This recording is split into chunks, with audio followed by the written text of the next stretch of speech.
Good evening, ladies and gentlemen, and welcome to the Plastered Dragon. Friday night, it must be Web of Lies. It's been a while. Welcome back. Hope you guys are having a good week and you're ready to help us start your weekend off. We'll do our usual announcements and then we'll get down to the when we last left our heroes. First, for those of you who didn't see, on Wednesday night we tried something new called Billy's Basement, which is like a Plaster Dragon Playhouse sort of thing where we play party style games on the channel. And we did a little bit of Jackbox. We played some Trivia Murder Party, and then we did some Quiplash. And inappropriate fun was had by all. And our very own Firehawk won one of the murder parties and I won the other one. But that's less newsworthy because I typically win and they get mad at me for it, so I'm not supposed to play anymore. So they were all very happy that Fire dethroned me. Have you ever had an entire room full of people rooting against you? Welcome to my world. Kenny's like, no. Yes, you have, Kenny. That's pretty much every Web of Lies is an entire room full of people rooting against you. Let's be honest. Except for Richard. Richard seems to be a fan. We don't know why. You may also notice up in the upper right corner here that little Richard box is currently grayed out. Rest assured he will be joining us after intermission. A show that he is in had a last minute rehearsal called and he could not get out of it, so he will be joining us soon and we'll jump into the camera over there as soon as he's available and we'll write him back into the story. Tomorrow night is Drunken Dread, and the moment that many of you have been waiting for, the Star Trek Red Shirt episode. That's right, all of the characters will be red shirts, which means there's a good chance there's going to be more than one death. It's possible there'll be 4 deaths. We don't know. I don't know what Billy's planning, but if it's red shirts, I feel like there's a part of me that wants to just kind of shave my beard off and go in and just pop in as Picard right at the end there, and yeah, all with all the dead red shirts. I'm going to talk to Billy. We'll workshop it. I don't know what's going to happen. And Sunday, normally nothing. There may be a pop-up stream. I'm not saying for certain because we're trying something out and I don't know, but just keep one eye on your device and see if something pops up because it might, and if it does, it should be pretty funny. We'll just say that it might feature some of Trevor dancing, and that's all I'm going to say. Yes, I have piqued your interest. I have piqued my interest. So I really hope this happens. Then Monday, we come back around to Chosen Family. They just fled from their nemesis and her 3 airships to their 1 airship after attempting to pick a fight and doing a significant amount of damage in just 2 short combat rounds. Unfortunately, she got away, got her airships, and is after them now. So we'll see what happens there. Then on Tuesday, we roll around to something wicked, where our heroes have recently discovered that the elemental plane of Earth is not the only plane that seems to be involved in their troubles, and they now know where the entrances to the other planes are. Guess what? It's a globe-trotting adventure. And then Wednesday night, I'm not 100% sure, but I believe we will be back to Fiasco this week, and then that'll wrap us all the way around. So that's what's coming up next on Plastered Dragon. But now let's get down to tonight's story, 2 weeks in the making. When we last left our heroes, Carmen had parted ways with the group over her anger at Kenny uh, basically tracking her through her phone and supposedly giving her the phone as a gesture of goodwill, but really using it to follow her around and spy on her. I'm sure he felt his intentions were good, but Carmen did not. She gave the phone to Jonas and then basically said, screw you guys, and left. She went off to train for a fight that she had that night. However, she forgot that she had left an alarm on her phone to remind her of the fight, tipping the party off to the fact that she was at this gym. They went to the gym to try to talk to her, but she had already left for the arena. Talking to her coach, they followed to the arena to watch her fight. Uh, some of the members of the party gambled on the fight as well, betting on Carmen and making a tidy sum of money. Uh, During the fight, Carmen won a pretty close decision, but in the second or in the third round, I should say, she got a little carried away and very nearly killed her opponent. It took several people to drag her off and left her a bit shaken. She stayed in the dressing room a long time, and the party became concerned. So Sarah snuck into the arena disguised as an attendant and tried to talk sense into her. Uh, Carmen wasn't having any of it and decided to go her own way. The party waited outside the arena for her, but Carmen went out a different exit. By the time they realized, she was long gone. Uh, they regrouped back at the Moonspeaker Manor, where they also had to inform Jonathan's parents that he had been taken by some Yuan-ti. And they proceeded to do a bit of research on the Yuan-ti to try and figure out more about that faction so that they could hopefully rescue their second kidnapped friend, because this was becoming a bit of an unfortunate pattern with them, and no one wants to go anywhere alone anymore or wants anyone else to go anywhere alone, which is another reason for the concern about Carmen, because they're worried that on her own she may get kidnapped. Everybody gathered their things and decided to hole up at the Moonspeaker place. The family was surprisingly okay about the fact that Jonathan had been kidnapped on their watch, and explained that he knows the risks of the job that they're doing and they need a safe space more than ever. They are still welcome to stay. Uh, they borrowed Jonathan's brother, who is also a druid, uh, and he turned into a bloodhound to help them track down Carmen. They found a spot where Carmen's scent mingled with someone else's, and since they lost Carmen's scent, they decided to follow the someone else, which turned out to be Becky, Carmen's #1 fan. However, Jonas and it was Jonas, wasn't it? Yeah, Jonas and Sarah didn't realize that that's who Becky was, and thought that this was where Carmen lived, and tried to get some information. Uh, Becky became suspicious and stonewalled them and threatened to call the police. Jonas and Sarah and Jonathan's brother in bloodhound form ran away, and Becky, after they were gone, rode on her bike to the plastered dragon to try to warn Carmen. An unlikely friendship formed there, as Becky wants to be just like Carmen when she grows up, and uh, Carmen got a bit maternal and sent her home, saying that she shouldn't be out by herself, and made her call when she got there to make sure that she was safe. Then Carmen went back inside to watch Kenny's interview. Kenny headed to the studio, talked briefly with his manager beforehand, and then prepared for the interview, and that is where we left our heroes. We now pick back up at the studio as Kenny is sitting on the set under the bright lights, not needing any makeup because he used his disguise kit to tint himself appropriately for the lights. No stranger to performing. And we pick up just before Capital Beat is about to start. The host, Mark, sitting next to Kenny. Now, Kenny, I'm sure you've done this sort of thing millions of times, so I'm sure you're not nervous at all. Not at all. That's good. That's good. So, any ground rules? Anything you want to go over before we get started? No, not really. I kind of just most of the time wing these things. I don't really have anything off limits. Because this is, Kenny, your camera seems to be frozen, and now you're gone. Oh, and I think you're back. There we go. All right. That's fine. It's a touchy subject, so I wanted to make sure there was no ground rules. I have free reign here, is what you're telling me? Yeah, go for it. Okay, great.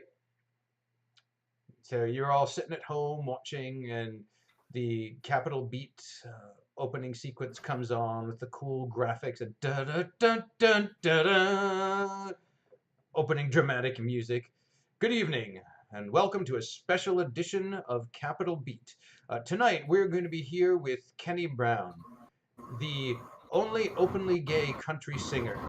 And he's embroiled in a bit of a controversy of late, as he's supposed to be having a concert tomorrow night at the Daughters of the American Revolution Hall, which he insists on going on with, in spite of the fact that the hall has been vandalized in advance of his visit. And the message, "You've been bad," was scrawled in the office. A clear reference to some anti-gay agenda. Good evening, Kenny. Thanks so much for being with us tonight. Thank you for having me. It's a pleasure to be here, Mark. So let's get right down to it. What is your reaction to someone scrawling "You've been bad" in the box office right before your concert? Well, obviously, like the rest of the world, I was shocked when it happened. I mean, I thought 2018 we'd be kind of over a lot of this, but seems like we're not. And I'm just honestly, my first reaction was shocked, and then I realized that I just had to kind of power through it. That this is the stuff you face when you're me. Now, it's interesting that you say it's 2018 and we should be past this right now, but your target demographic, well, I mean, your biggest demographic is teenage girls, but country music's main demographic is a bit more on the conservative side. You're not wrong, but you know, music music's able to go. I feel like able to go across all kinds of people, regardless of orientation, race, where you're from, what you've been through. It should be able to speak to everyone, not just a specific type of people. And yet, this demographic, this group, seems very intent on letting you know how they feel. Does this worry you at all about your safety, the security of your fans at the concert? Honestly, I mean, I yes, I'm worried in the sense that I had to take extra precautions. We have more security there. I have hired specific individuals to be security there that I know are going to do a crack job at just making sure nothing happens. I mean, I'm sure, as you know, this isn't the first time something like this has ever happened. No, it's true. There is a history of, uh, shall we say, uh, outspoken action in that community. Uh, what would you say to your fans? I believe that the Browniacs, I believe, is what you call them. Yeah, I'd say that you can't let something like this get to you. That throughout throughout your entire life and throughout all of time, there's always gonna be someone that doesn't like you, someone that really hates you. And if you give in to them, if you let them have that power, they're gonna use it to hurt you. And you just have to take that power back from them and show them that no matter what they're gonna do, you're gonna keep living your life and you're gonna be successful. That's a very good point of view. I like the way that you said that. But now, to be more specific, as I mentioned, most of your fans are teenage girls. What would you say to their parents, who I'm sure are very concerned about their safety and well-being in such a volatile environment? I'd say I can't tell you not to worry. You're I I know my mom worries about me every day, that she is constantly checking up on me and making sure that I'm okay as I'm on the road.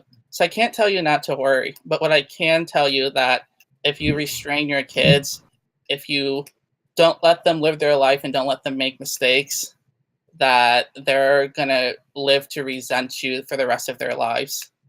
And that if you try to hold them back from doing something that they really want to do, eventually they're just going to leave and never talk to you again. And that you should let them live and know that at the end of the day, if they're going to something like my concert, there are precautions there to help them out. There are people out there watching you and making sure that you are safe. Even if you don't know that they're out there making you safe, they are there and they're always going to be there. I'm sure that's very reassuring. Thank you very much for saying that. One more thing before we go to break. Any idea who the perpetrators or the culprits might be? Honestly, not really. This is something that's more on the police side of investigations. This is something that I am letting the police do what they must to take care of it. I don't want to somehow attempt to help them and actually hold them back. They are trained to do this, and I'm going to let them do their job. Excellent, very good. We're going to take a break right now, but when we come back, we're going to have another guest with us on here to talk this through with Kenny. Uh, that is Lucas Murtaugh. He is a preacher for an organization called Churches Against Kenny. Um, it's a very specific niche group, but I feel like they may have something very important to say on this subject, Kenny. So when we come back, we'll be bringing in Reverend Lucas. All right. We'll see you right after this. Da, da, da, da, da, da, and it goes to commercial. You're doing good, Kenny. You're doing good. You all right there? Yeah, I'm fine. It's not my first rodeo. Sorry we didn't have time to tell you about the Reverend. It was a late addition by the producers. His supporters very vocal. Just been burning up the phone lines, and they said that if you were going to be on here, we had to give him equal time. No, what? It's all right. Let him speak. I don't hold back anyone's right to talk or say what they need to say. All right, that sounds good. Do you need anything? We're going to be back in about 30 seconds. I'm fine. And someone runs on, kind of touches up Mark's makeup, and takes a quick drink, and is getting ready. And he says he's going to appear on that monitor over there, and you'll just hear him. You'll hear him over the monitor here. Okay. And we're back in 3, 2. And they point at you guys. Da da da da da da. Welcome back to Capital Beat.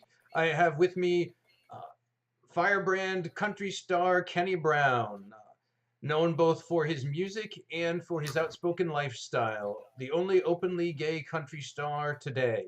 An inspiration to some, a lightning rod to others. And to speak on behalf of those others, we have with us another special guest tonight, Reverend Lucas Murtaugh, from an unusual group called Churches Against Kenny. Reverend, thank you for joining us. Oh, thank you. It's a pleasure to be here.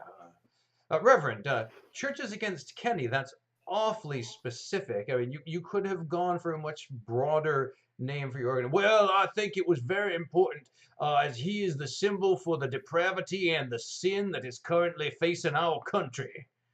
How do you answer for yourself, sir? Well, I answer the same way I always have. When I was young, my mom made me go to church every week.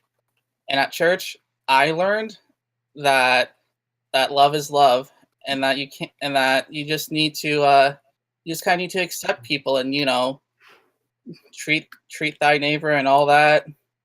It's just, why spread hate when you don't have to?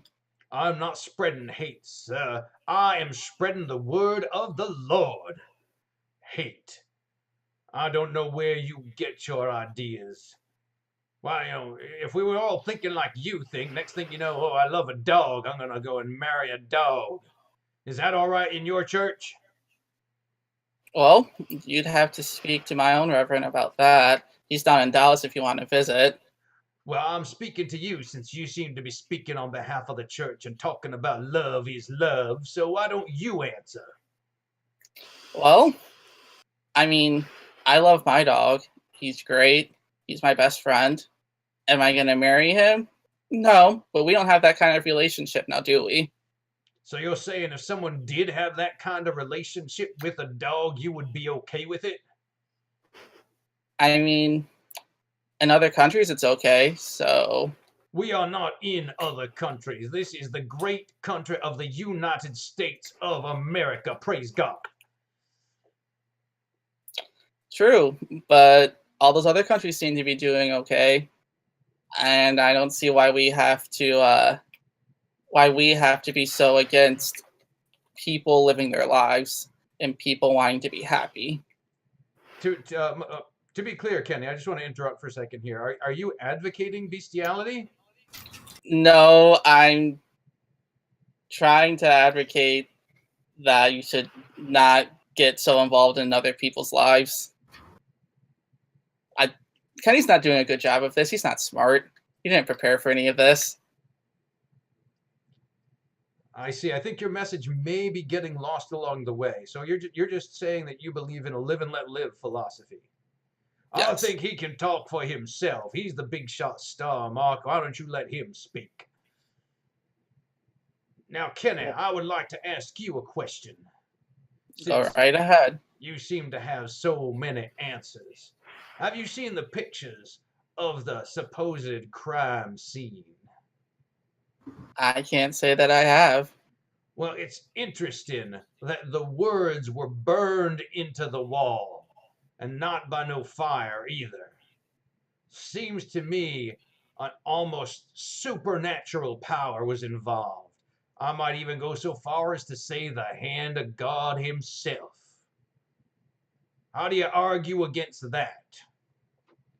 You know, I'd say that people are crafty and that they might have more ways of doing things than you know. Where you see the hand of God, I say someone using their natural gifts in order to do something. You know, people if people really want something, they will do anything in their power to get it or to do it. You know, if someone really wanted to get this message across, so they went ahead and they found some creative way of doing it. So you're saying that people will do anything to get what they want. Is that it?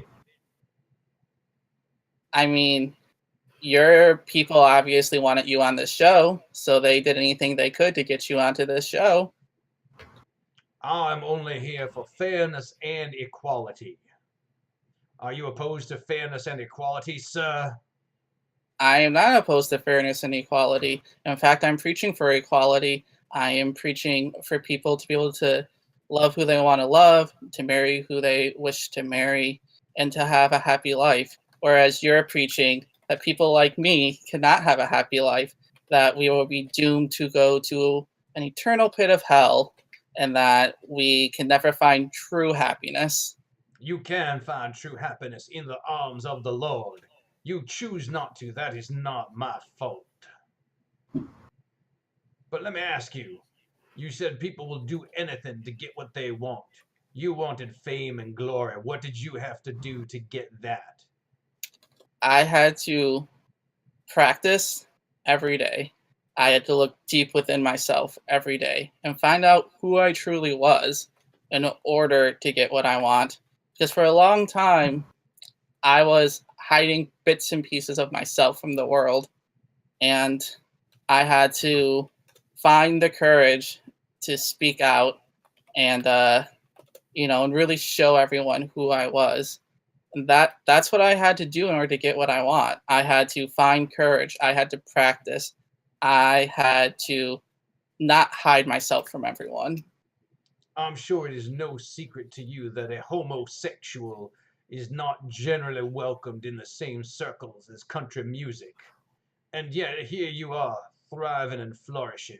One might almost suggest you had made a deal with the devil. And that is why the hand of God has come down now to strike at your concert. I say to all of you, okay, Reverend, I think we're getting a little off track here. Uh, we're gonna go to some closing statements here. Kenny, why don't you what closing thoughts for our audience here? Yeah, I just want to thank I want to thank you, Mark, for inviting me, having me on your show. I want to thank my fans for supporting me, and I just also I want to say this little quote that I found earlier today that I think really speaks to what I'm trying to do and what I'm trying to fight. This quote is from one Martin Luther King Jr. in his Strength to Love speech in 1963. It goes, "Darkness cannot drive out darkness. Only light can do that. Hate cannot drive out hate. Only love can do that." Thank you, Kenny. When we come back, we're going to go on an around the horn about the news of the Capitol. But Kenny Brown, thank you so much for joining us. And Reverend Lucas, thank you for joining us as well. It has been my pleasure. We'll see you right after the break. Da, da, da, da, da, da. And we're out. And he goes, cuts the feed. Now, I'm really sorry about that, Kenny. I did not know where he was going with that. We cut him off as soon as we could. It's fine. I'd rather the people see what I'm trying to fight and see what I face every time I get up on stage. Well, good luck to you, and hope the concert goes well tomorrow. So do I. Kenny will, if he's free to go, he'll get up and he'll make his way to the side stage where Richard is. Yeah, he's basically, he knows that he's welcome to stay in the green room and watch the rest of the show and catch up with Mark after, or he can go. So up to you what you do next. Uh, I think Kenny's gonna spend a little bit of time and just talk to his agent Okay. first. Um, ask her how he did. Was he okay? Did he appear nervous because he actually was nervous? Oh, Kenny, baby, it was. Oh, you were amazing out there. I mean, it was beautiful. You lost your way a little bit with the animals, but you got back on track. And that quote, oh, perfect. Oh, they're gonna eat this up. And that Reverend, oh, so crazy. I really think that oh, this is gonna play so well. His base is going to be fired up. Your base is going to be fired up. I bet you there'll be people picketing the concert. You're going to get so much publicity out of this. Yeah, I know. Just make sure what I said out there was true. I do have those people I gave you the names for. They are trained in security as well. They will be there to help protect if need be, but make sure that the people outside are also protected, especially if there's picketers out there. Those sometimes when people are angry in a crowd, they can get very, very rash and do stuff they normally wouldn't. You got it. You got it. I'll make sure everything's taken care of. Don't worry. I got this, baby. It's gonna be fine. All And right, I think I'm gonna head out actually. you can hear in the background as the show comes back on, him wrapping up and reminding everybody to catch Kenny Brown at the Daughters of the American Revolution tomorrow night at 8. And you and Richard head out. Yes. Meantime, back at the Moonspeaker household, you guys were watching the interview on TV. And what are you guys doing? First, just being mad at the Reverend, but when he brings up the "you've been bad" being not in fire form, I'm gonna put a close attention on. Do we see him on television, or is just his voice? No, you see him. It's like one of those little inset boxes in the corner of the TV. Okay, so the little split screen thing. So trying to see if there's something odd about him. Give me an insight check.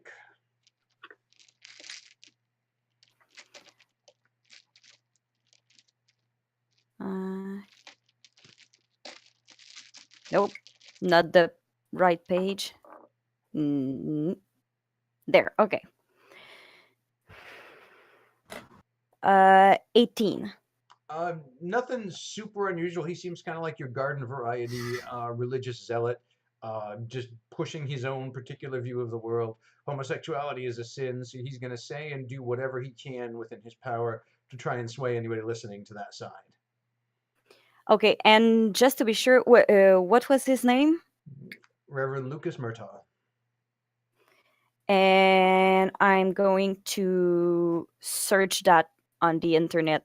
Okay. See if I find something He's a odd. prominent Southern Baptist minister, and he did organize churches against Kenny, which boasts a large number of churches across the Deep South that very, very conservative, anti-gay, anti-abortion, anti-women working, very much 50s sort of mindset.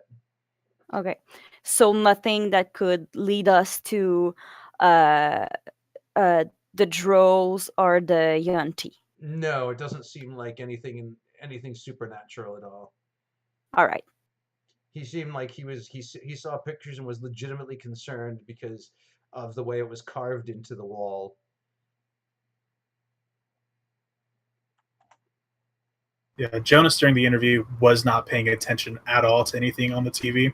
He was so engrossed in his research on the Yuan-ti, trying to figure out the best points of entry, different types of hideouts located within the city, just pouring anything and everything he can into trying to figure out where Jonathan could have been taken.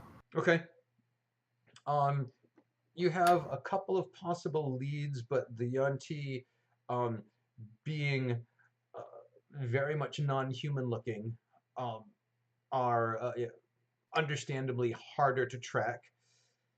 they keep underground, not literally, but they keep themselves pretty well hidden and try to avoid any kind of detection like that. So it's going to be a little bit harder.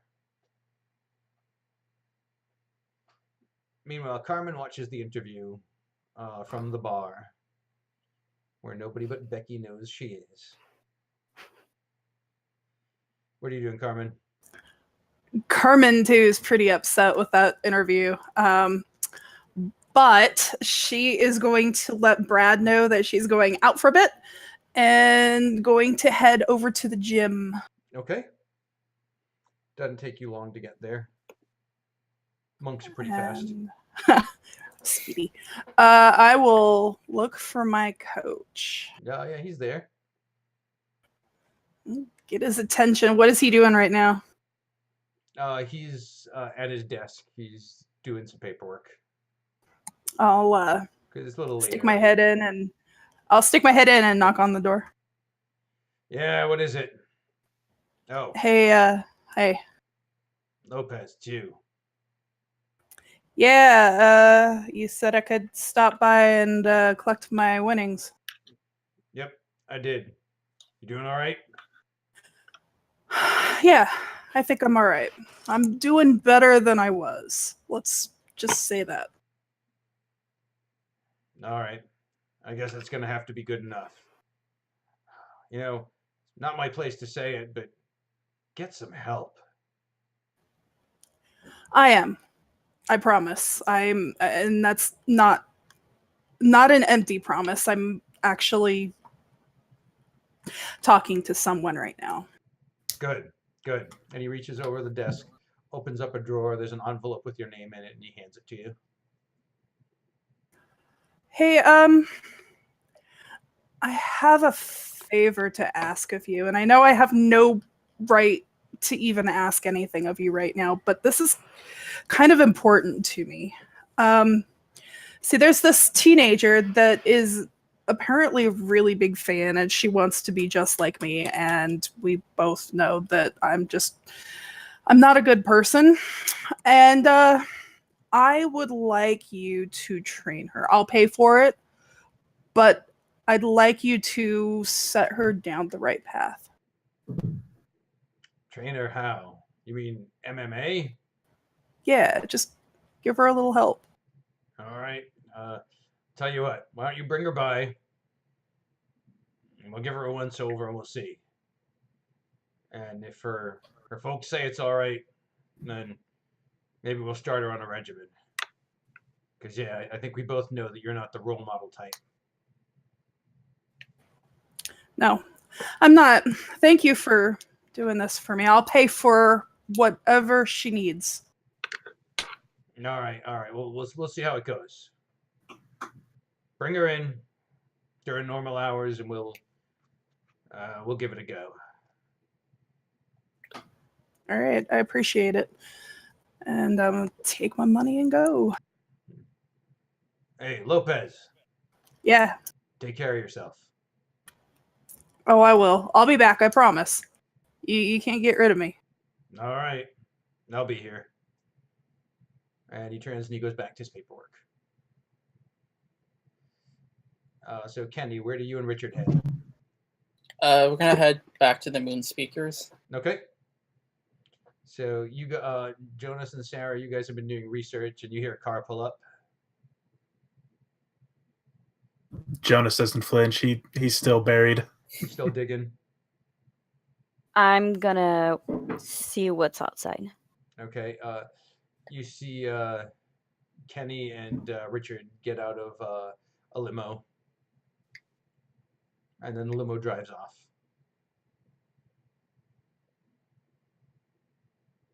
I'm gonna go back. Okay.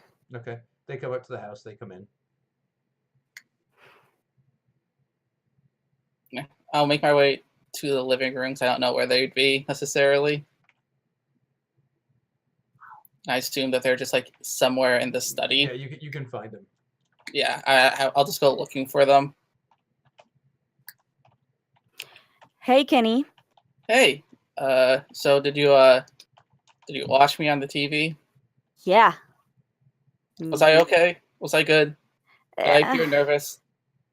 Yeah, you stumble a little bit with the dog thing. Yeah, But- it's always weird. They always bring that up. I don't know how to answer it.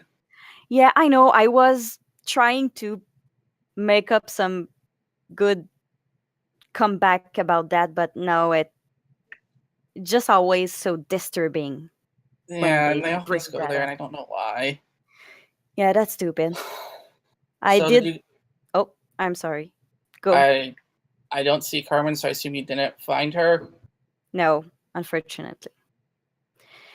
I guess she'll come back when she's ready. She hasn't already been kidnapped.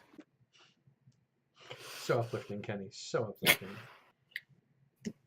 Let's not have negative thoughts, and maybe it will not happen.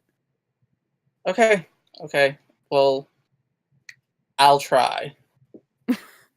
By the way, I did some research about that reverend because he looked really crazy, and I just wanted to make sure he wasn't somewhere in the Yanti Dro vampire werewolf thing. And I don't think he is. He's just crazy.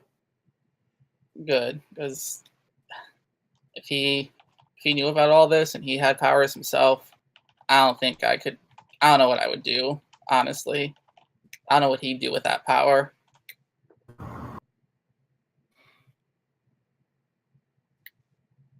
Jonas will finally look up from his piles and piles of papers and research. Oh, you're back. How'd it go? Wow. Did you not watch with her?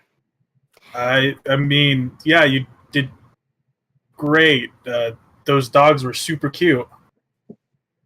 Can I roll an insight? Sarah will Um, just facepalm. You can if you'd like to roll one, but to me, I don't feel like you need to roll. But if you'd like to roll, just on the off chance that you roll poorly and accidentally miss, that's fine. I will, because I Okay. probably will miss. Oh no, I rolled really well. I got 17. He didn't watch. He's talking about the dogs. There were no dogs. There was just the unfortunate comment you made about marrying a dog. He has no idea what he's talking about, clearly. It's okay if you didn't watch, Jonas. Just tell me you didn't watch. Okay, good. Yeah, no, I didn't watch. Okay. Nothing against you, Kenny, at all. It's a lot of research. I'm trying to figure out where these Yanti could have taken Jonathan. I get it. He's more important than my interview. That's fine. I'm gonna go get a drink. And with that, he walks away. Okay. Jonas, Yeah. do you need some help, or should I just leave you? I mean, another pair of eyes is always great, but I think I found a couple of leads. Possible locations of Yanti hotspots within the city. But even before we go looking into these things, we need to figure out where Carmen is. Yeah, we do. To be totally honest, I was burying into this research to avoid trying to figure out where she was, because I'm worried about her. Yeah. Me too. Maybe if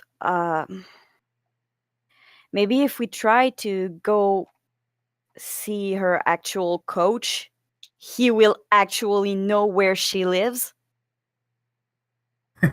Yeah, try not to end up at that one girl's house again. Yeah, that was.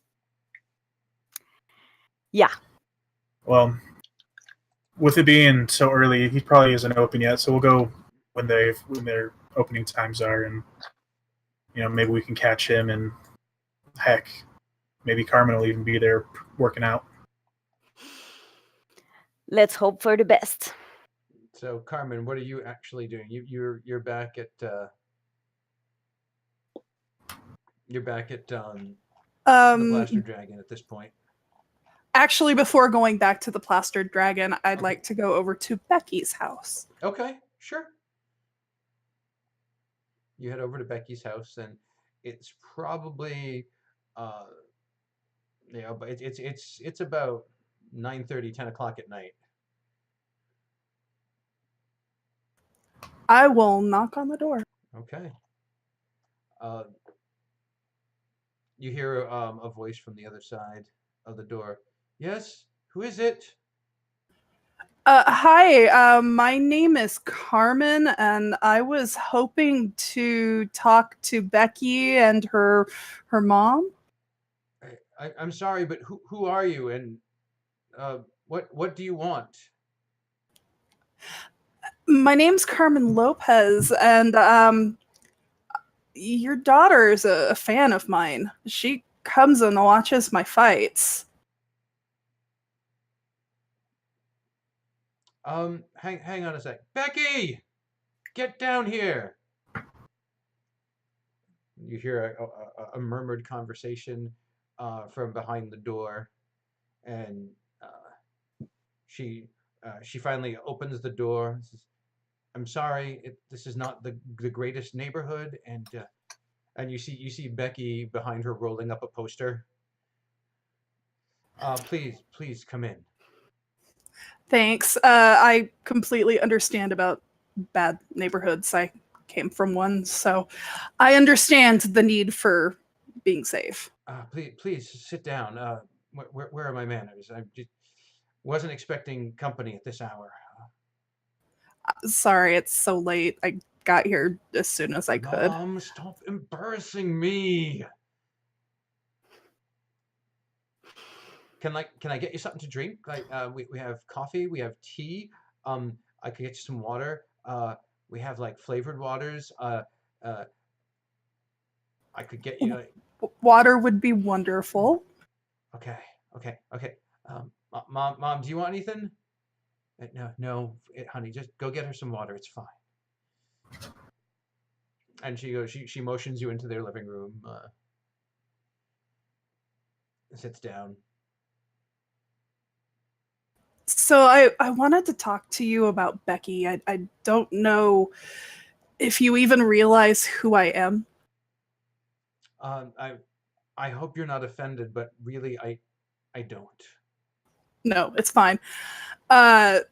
So I'm a fighter of sorts, and apparently Becky is a big fan of mine. And I don't know if you know, but she's been coming to my fights.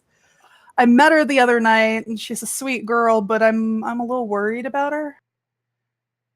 I can understand that. I work a lot of hours. I'm just trying to make ends meet. It's just me. I don't know where her dad is, but I had no idea she was doing any of this. I'll tell her to leave you alone. I'm really sorry. No. That's not at all what I'm saying. What I'm saying is I'm worried about her traveling across the town just to find me. She's not thinking about her own safety. I'd like to offer something to you and to Becky.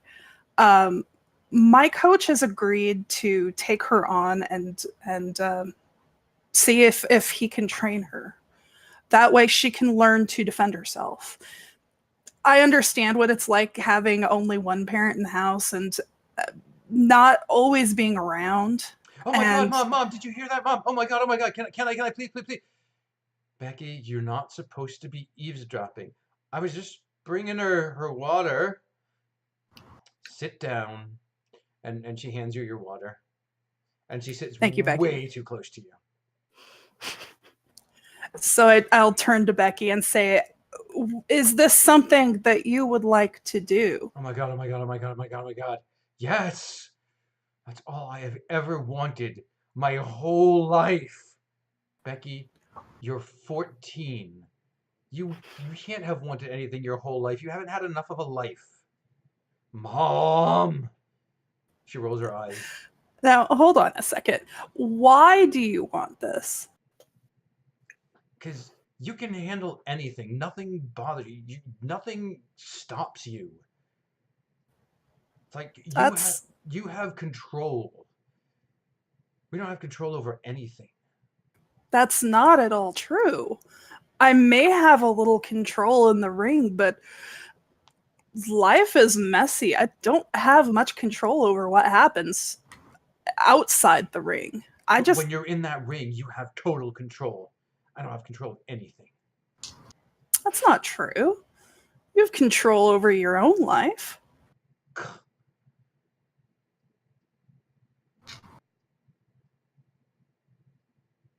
Look, it's not good for you to run off without telling your mother where you're going, and you don't know how to defend yourself.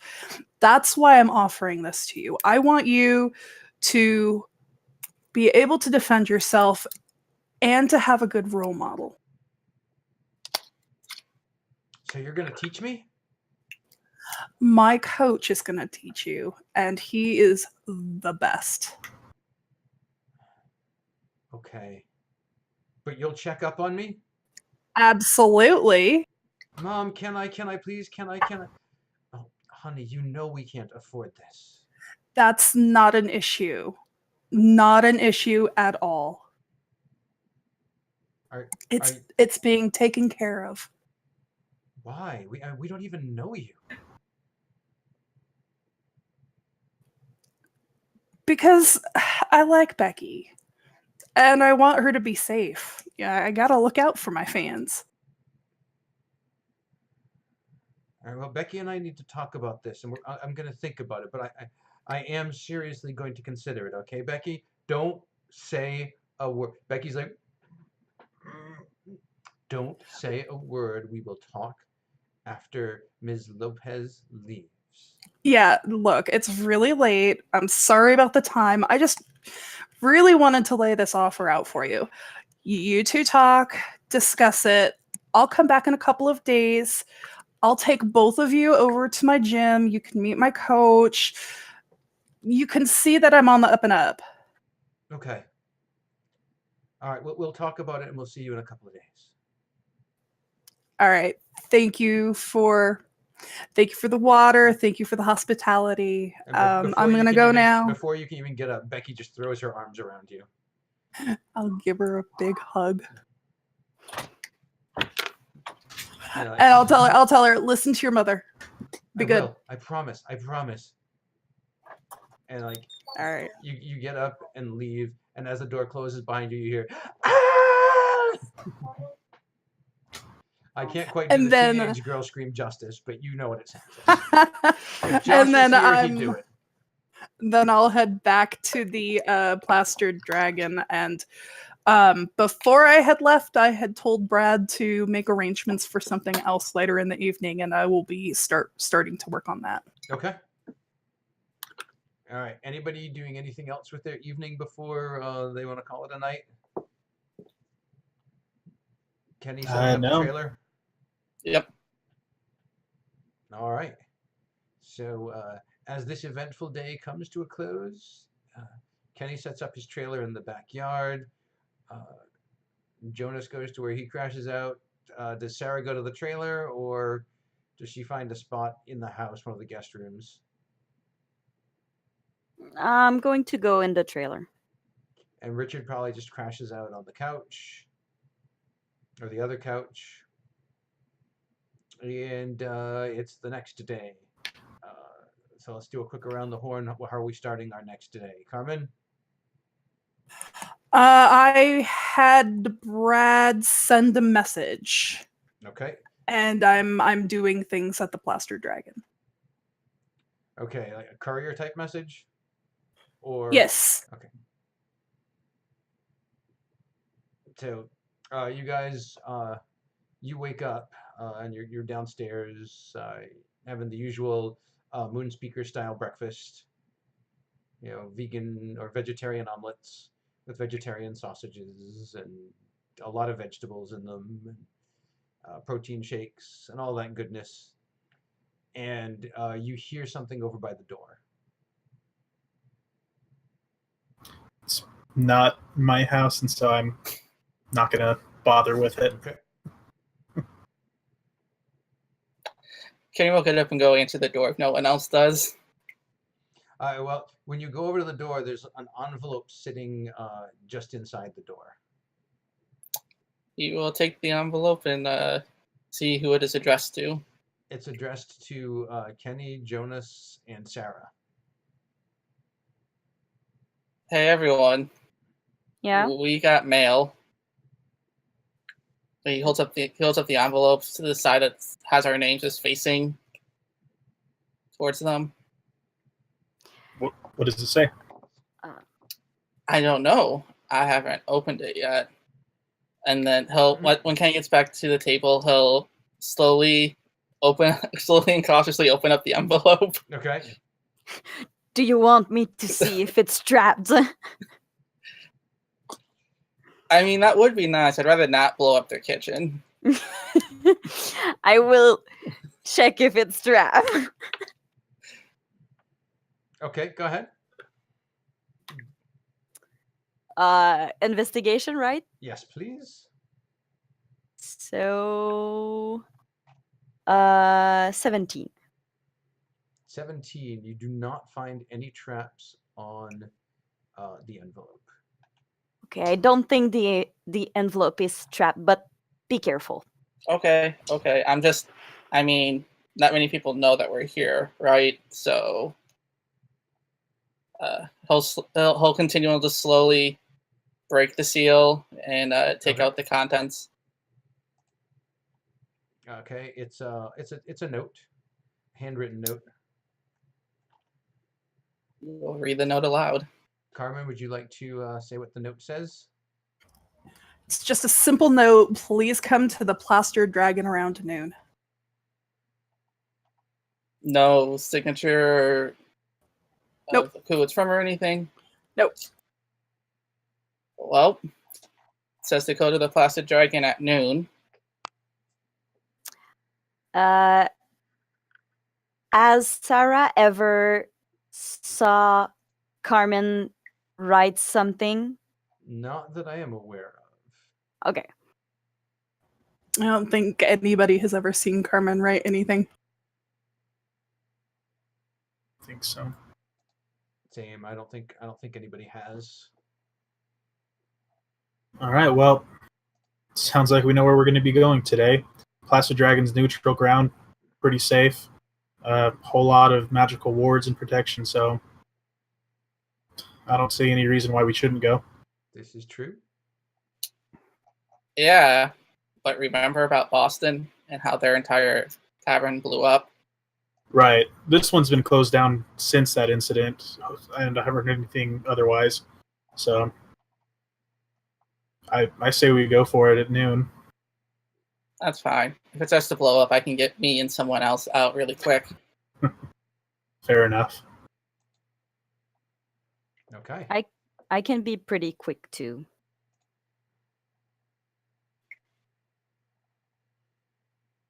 All right. So anybody doing anything before noon? Do we still want to go check on the gym, Jonas?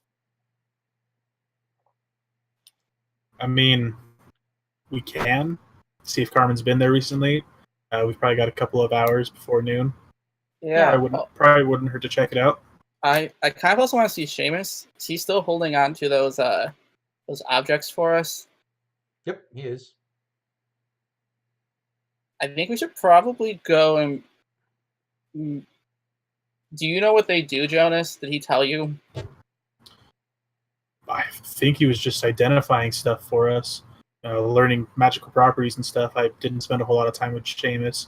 That was more Jonathan's contact. But him being a procurer of magic items, that'd be my guess. So how about we go to Seamus first? If we have time, we'll head over to the gym. If not, we'll head to the Plastered Dragon for that 12 o'clock appointment. Yeah.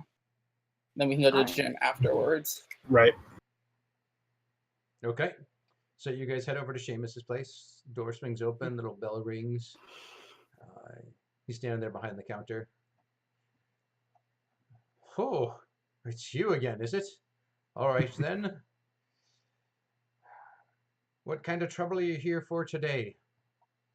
Just wondering if you found any insight on those things that we had dropped off last time. Oh yeah, they were fairly easy to identify. That wasn't a problem. Keeping them hidden is the problem. I've got them in my secret room back there, so that they're how you say they're hidden away. Bit of abjuration magic, if you will. Right. Anything of interest or different? Well, each of them aligns to a particular school of magic, and each of them basically allows you to access one of the abilities of a wizard study in that school of magic, one of their most basic skills that they learn early on in their training without having to have that training. For example, the abjuration one, uh, you can create a magical ward on yourself that will that'll keep you protected from damage a bit. Uh, the divination one allows you to predict the future a little bit. Uh, Conjuration, you can conjure inanimate objects, things like that. They're minor but useful effects, but they require you to meditate on the object and become in synchronization with it and attune yourself, so to speak. Okay. But they're all very distinctive, and so if someone was looking for them and they were outside of the abjuration, I don't know how long you'd have before they found you. So they'd be easily tracked. Oh, aye. Okay. That's too bad. I suppose you don't have any way to make that untrackableness mobile, do you? Yes, that should be very expensive, let me tell you. That kind of magic, there's a spell that'll do it, but if you want that spell to be permanent on an item, I'd have to cast it every day for a year. Yeah, no, that sounds like a lot of time and money. And while I might be able to find someone who's done it already, I'm sure they wouldn't part with that cheap. I think Right. that might even top this one's extensive resources.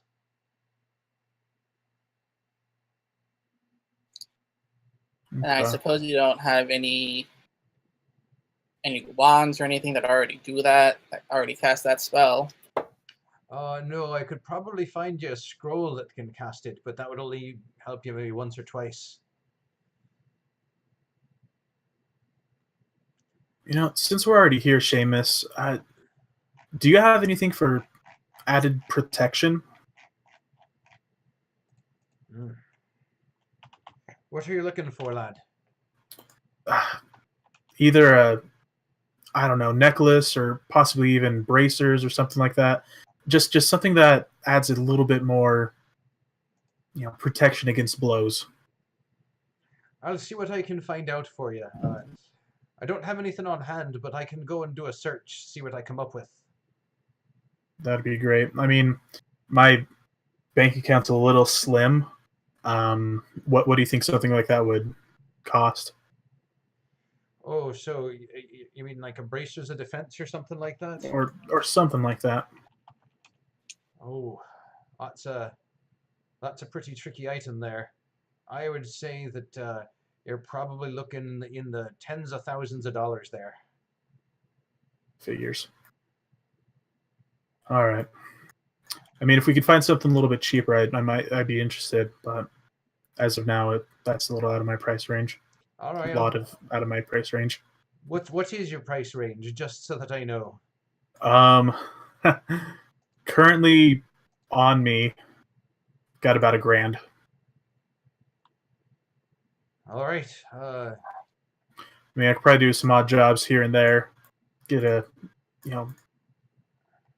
it'd have to be less than probably about $5,000. I'll see what I can find out for you, but that's pretty lean. Gotcha. Would appreciate you looking into it, though. All right. I'll do what I can. Do you happen to know anything about the UNT or what they could do? The Yanti, what? It's a long story. I'm basically looking if you know what they can do and if you have something that can prevent that, whatever that is. Well, I mean, they're as varied as any other race. It's not like they just have a particular set of abilities, but I will say that they do tend to skew toward more magical abilities. Well, I mean, they are snake people, so I imagine they probably have some sort of venom or poison or something. Do you have anything that helps against that? Well, I mean, they're not all poisonous. They are resistant to poisons, though, to be sure. So I would certainly not try to use poison on them.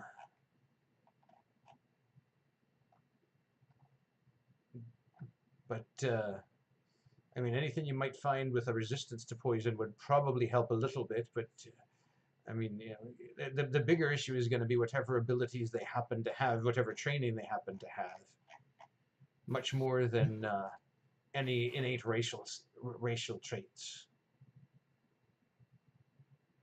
I mean, well, they are snake people of a sort. It's not like they have fangs and slither around biting people. They don't. No. Do you not know anything about Yuan-Ti? Just that they're snake people. Don't go around saying that. That's a bit racist.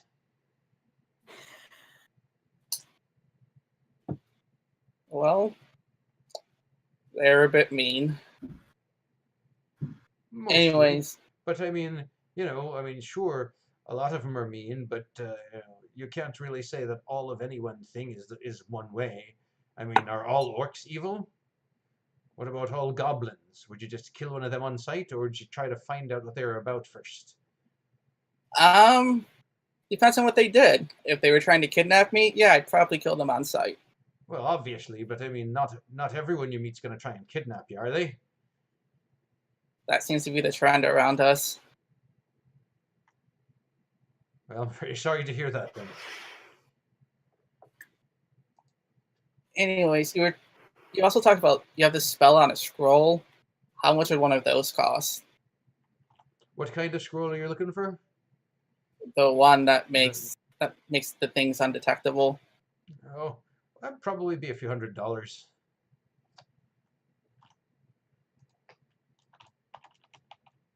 Yeah. Can I get one of those? I feel like we might be checking out one of these items at some point. Sure, if that's what you need, I'll see what I can rustle one up. And he heads into the back, and he comes back with a scroll tube.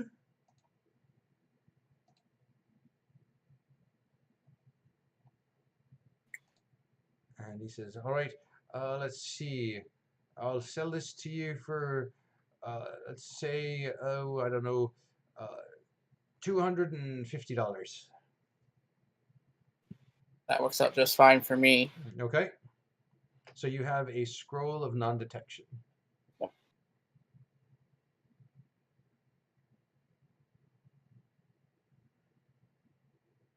I would like to ask if you can maybe enchant a rapier. I could probably enchant a rapier. What is it that you want it to do? Just be magic and do more damage when I hit with it, I guess. I'll see what I can do. Something really simple. So you just want it to be a little more accurate and potent than a regular rapier. Is that all? Yeah, something that, because I know some monsters are immune or resistance when I try to cut them with my rapier. So All right, I'll see what I can do. Come back in about a week, and I should have something for you. okay, so I need to give you my rapier for a week. Oh no, I have rapiers here. Oh, okay. And before I ask you to do that, how much will it cost? Well, I'll have to see how hard the magic is. We'll talk about it when it's done, and then if you don't want it, I'm sure there's someone that will. Okay, fine. I'm good with that. That'll be all right. I have a concert coming up, so I'll be getting paid soon, anyways.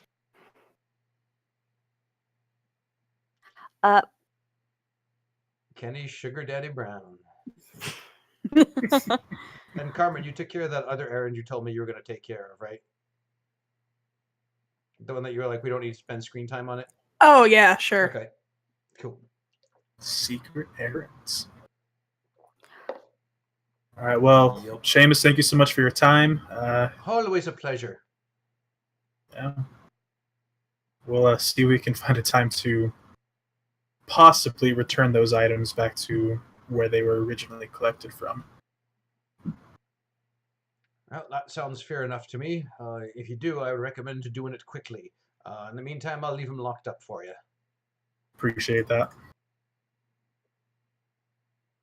And he goes back to working on something behind the counter.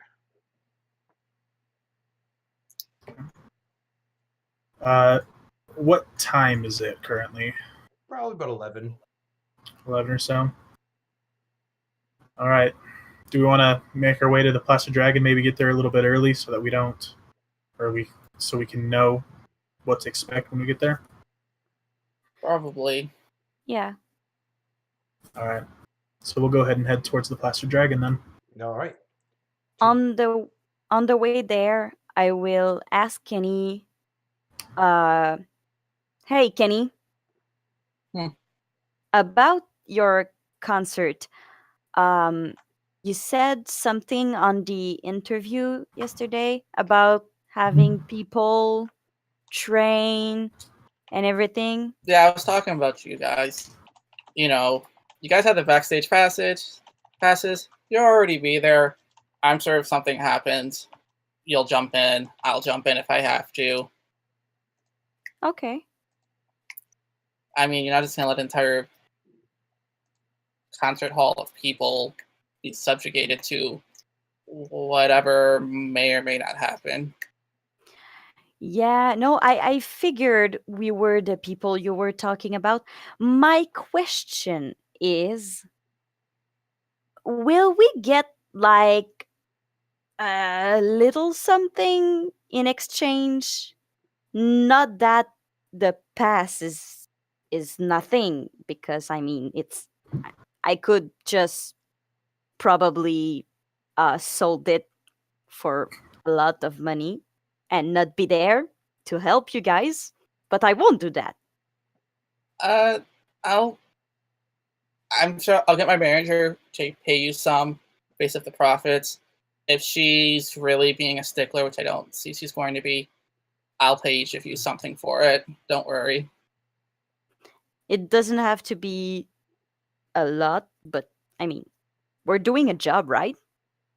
Yeah, I'll work something out. Okay, thanks. That's kind of you. And I'm gonna wink at Jonas about that. Do a subtle nod of, well done, good job. All right. And you guys get to the Plastered Dragon probably about 11:30, 11:40. Still looks Okay. closed.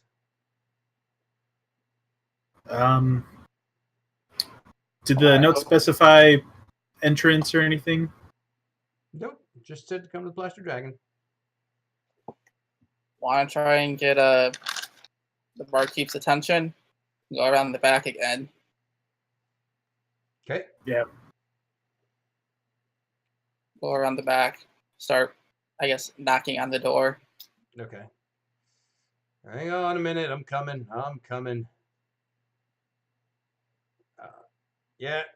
Who is it? Kenny, Sarah, and Jonas. All right. Hang on. You hear the unlocking of a great many locks. Good. I really didn't want to teleport in there. I don't know what would have happened. And the door opens. Come on in. Head in. And he closes, locks the doors and everything, and motions you into the main bar.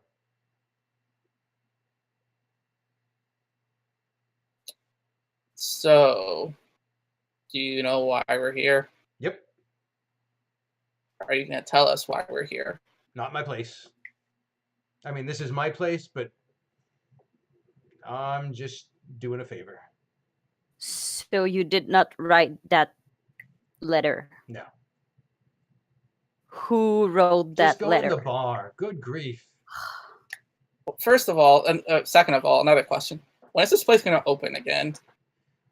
I don't know. I'm kind Oh. of tired of not having a bar I could just go to and drop this, and then he just drops to this guy, so he's normal Kenny or half orc Kenny.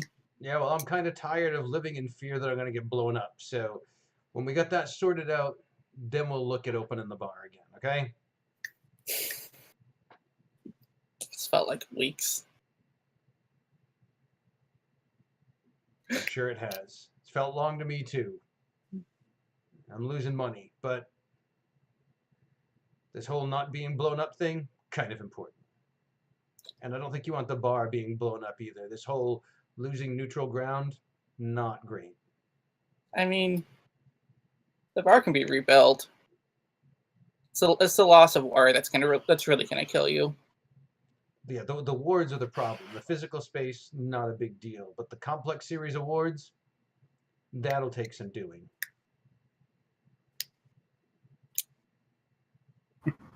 Anyways, Jonas will head into the main area of the bar.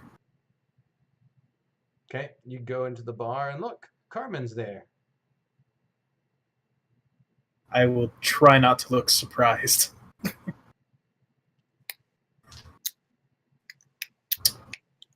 Carmen, Jonas. it's good to see you. And Carmen's been cooking, and she's got a table laid out, traditional Mexican everywhere, loads of it. Come in, sit down. Jonas will quietly find a seat. When Kenny walks in, he looks surprised. There is no trying to hide it. He for sure thought you were gone. Just He was convinced you were Kidnapped. kidnapped, absolutely.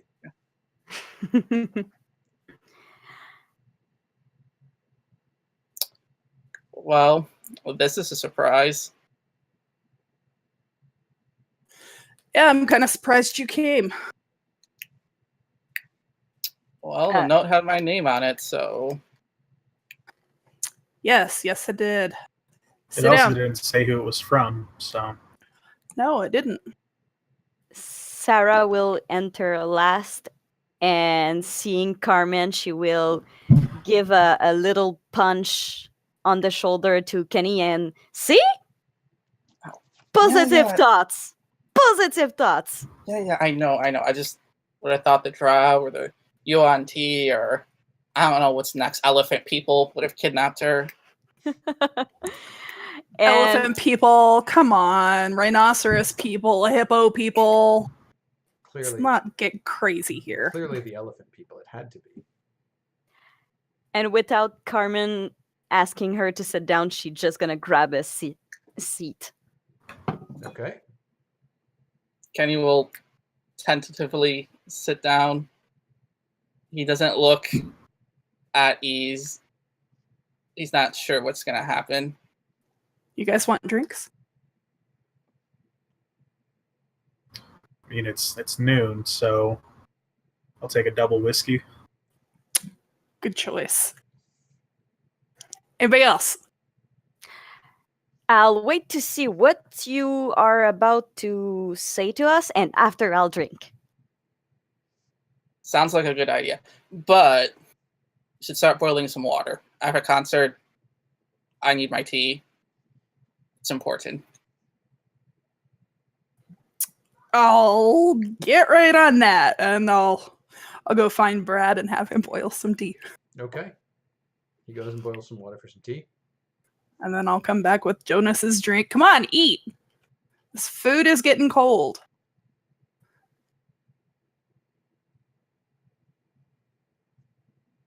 Carmen, What the hell? What? You've been missing for the last, how long, guys? 48 hours? Was it only a day? I don't know. It was too long. You walked out on us. You didn't say a word. We showed up at that gym, that fight, to try and find you. Didn't even have the decency to tell us where you were going. I know. That's why I asked you to come here today. And you're here, and I appreciate it. And I made food for you, and I would appreciate it if you would eat the food, because this is me apologizing. Sarah is just already eating. It's good. Kenny is It's good. Kenny's food. gonna tentatively take whatever food's in front of him, and he wants to switch with Carmen because he doesn't trust that his food is safe. All right. Give me. Are you trying to do it subtly? No, I'm Okay. just kind of like picking up my plate, and I pick up her plate, and I switch them. Okay. Oh, And I'm gonna let him do it. I won't say a word. come on, Kenny. And I'm just gonna try to grab something of the plate that belongs to Kenny before and eat it. She's not gonna poison any one of us. Sure, I'll wait about 20 minutes and see what happens to you first. I will take a huge bite off of the plate that Kenny just put in front of me. The She worst. understand it. Don't let her lie to you.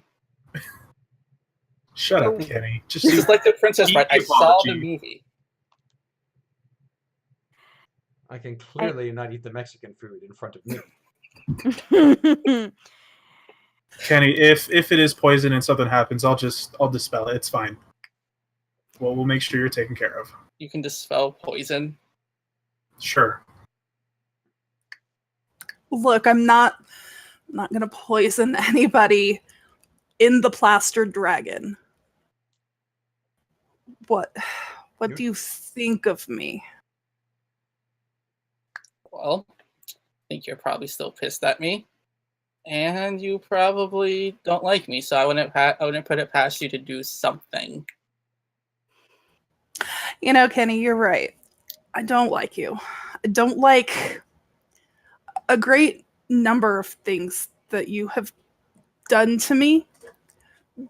But I'm actually sitting here attempting to make amends.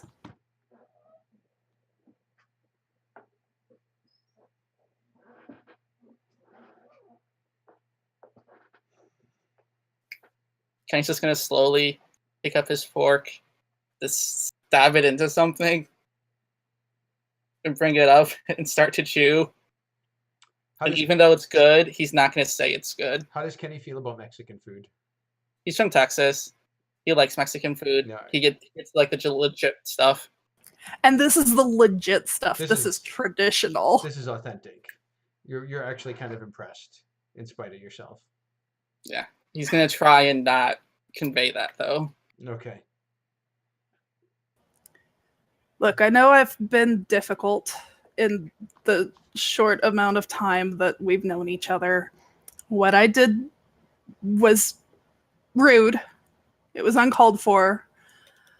But I needed some time. I had some issues that I needed to work out.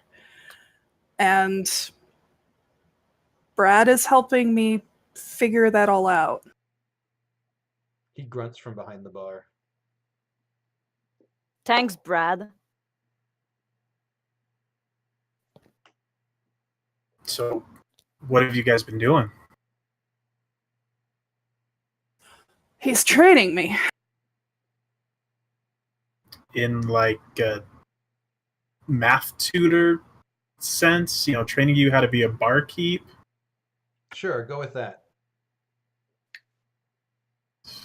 I mean, heck, mixology's cool. Mix what? Mixology, the study of mixing drinks. And I just Bark- kind of turn and I look at Brad, very He confused. just raises an eyebrow. Sure, we'll go with that. All right.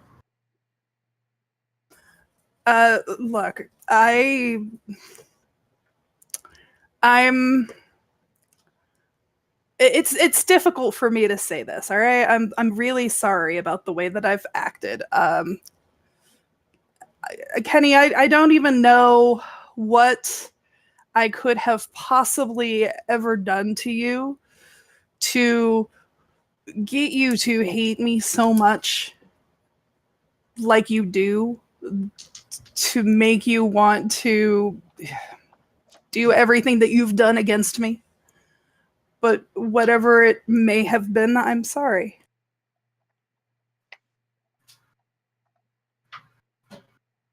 Wow. What has Brad been teaching you? Well, first off, I'm not drinking anymore. That's a shame. Jonas takes a big old swig of his whiskey, which he knew he shouldn't have done because it's a nice sipping drink.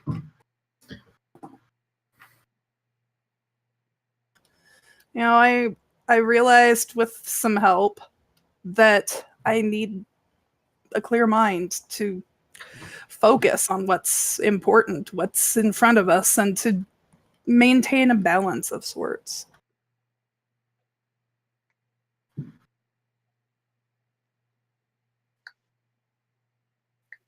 All right. So, So, are you not gonna punch me in the face? We're in the Plastered Dragon. I am cooking this massive feast for you. I've offered you alcohol out of my own pocket. He is not letting me give this to you for free. I'm not going to punch you in the face. If you can at least understand where I'm coming from. Well, it was obvious to anyone who watched that match that you have problems. I do. I understand that. Hold on. And I probably didn't help them any. We've been through this. Despite what people view of me, I'm not a people person. I don't get emotions. They're hard to read. People are hard to read. It's just easier to kind of do what you want than get out of town. And that's sort of the life I live. This is honestly the longest time I've been in a town in a long time. I only came early because I thought I could see the cherry blossoms, if I'm going to be completely honest. But now I'm invested. People who I was working with, who I was growing to understand, are kidnapped. And I guess I want to apologize too for trying to control you.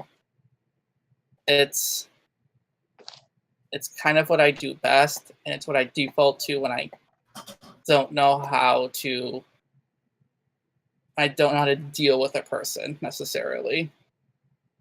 It's so much easier just to make you like me, even if it's only for an hour. So I guess I want to apologize for, I'm going to assume, inflaming your problems.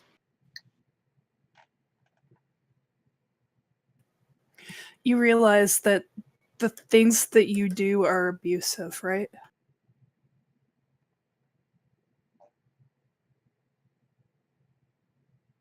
Probably.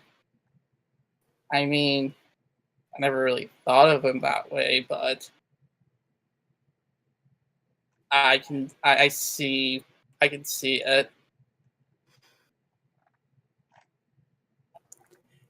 You said in your interview that you wanted people to accept others and be free.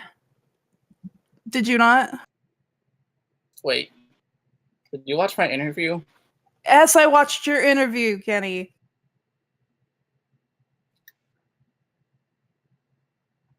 Why? Because I wanted to know what you were going to say about the situation that we've found ourselves in, and I'm very confused about you because you say one thing and you do another.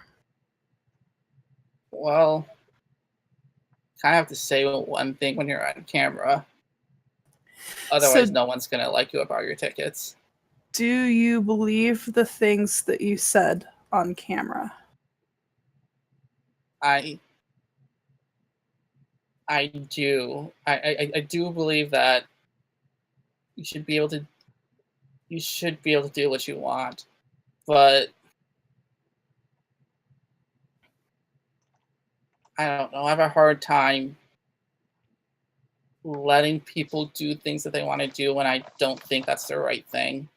It took all of my willpower and the fact that he was behind another screen to not try and charm that reverend and make him admit he was wrong. That reverend was an asshole, and it's taken me everything that I have within me not to track him down and burn down his pathetic little church. But I'm not gonna. And I turned to Brad. I'm not gonna do it. He just kind of smirks.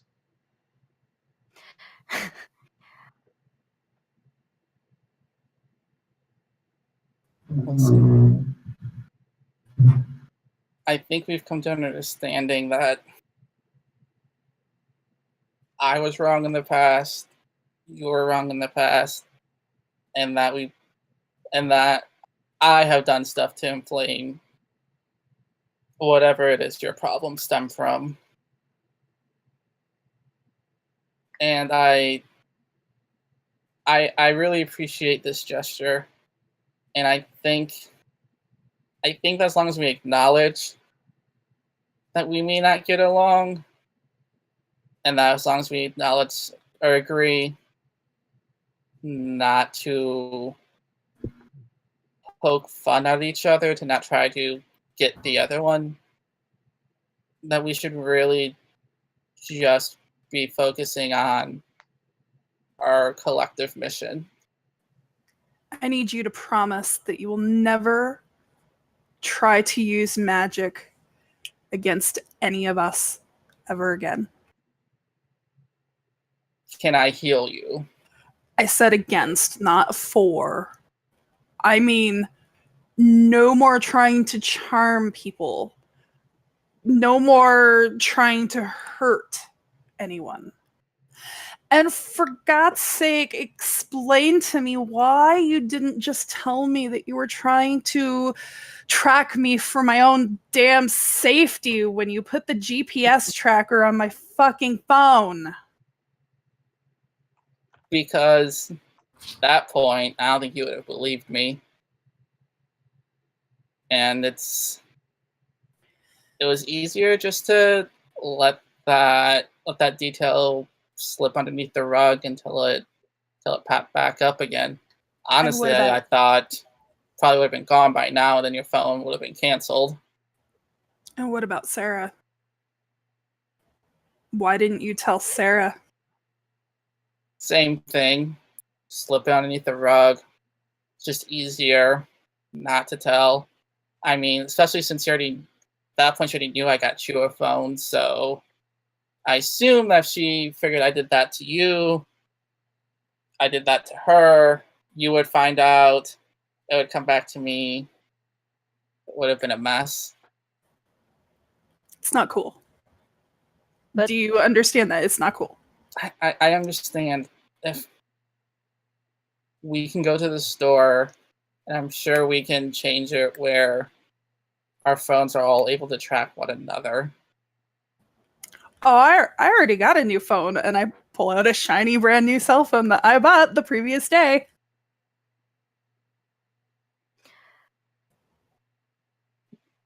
Hey, Jonas, just you want a need- phone I can track?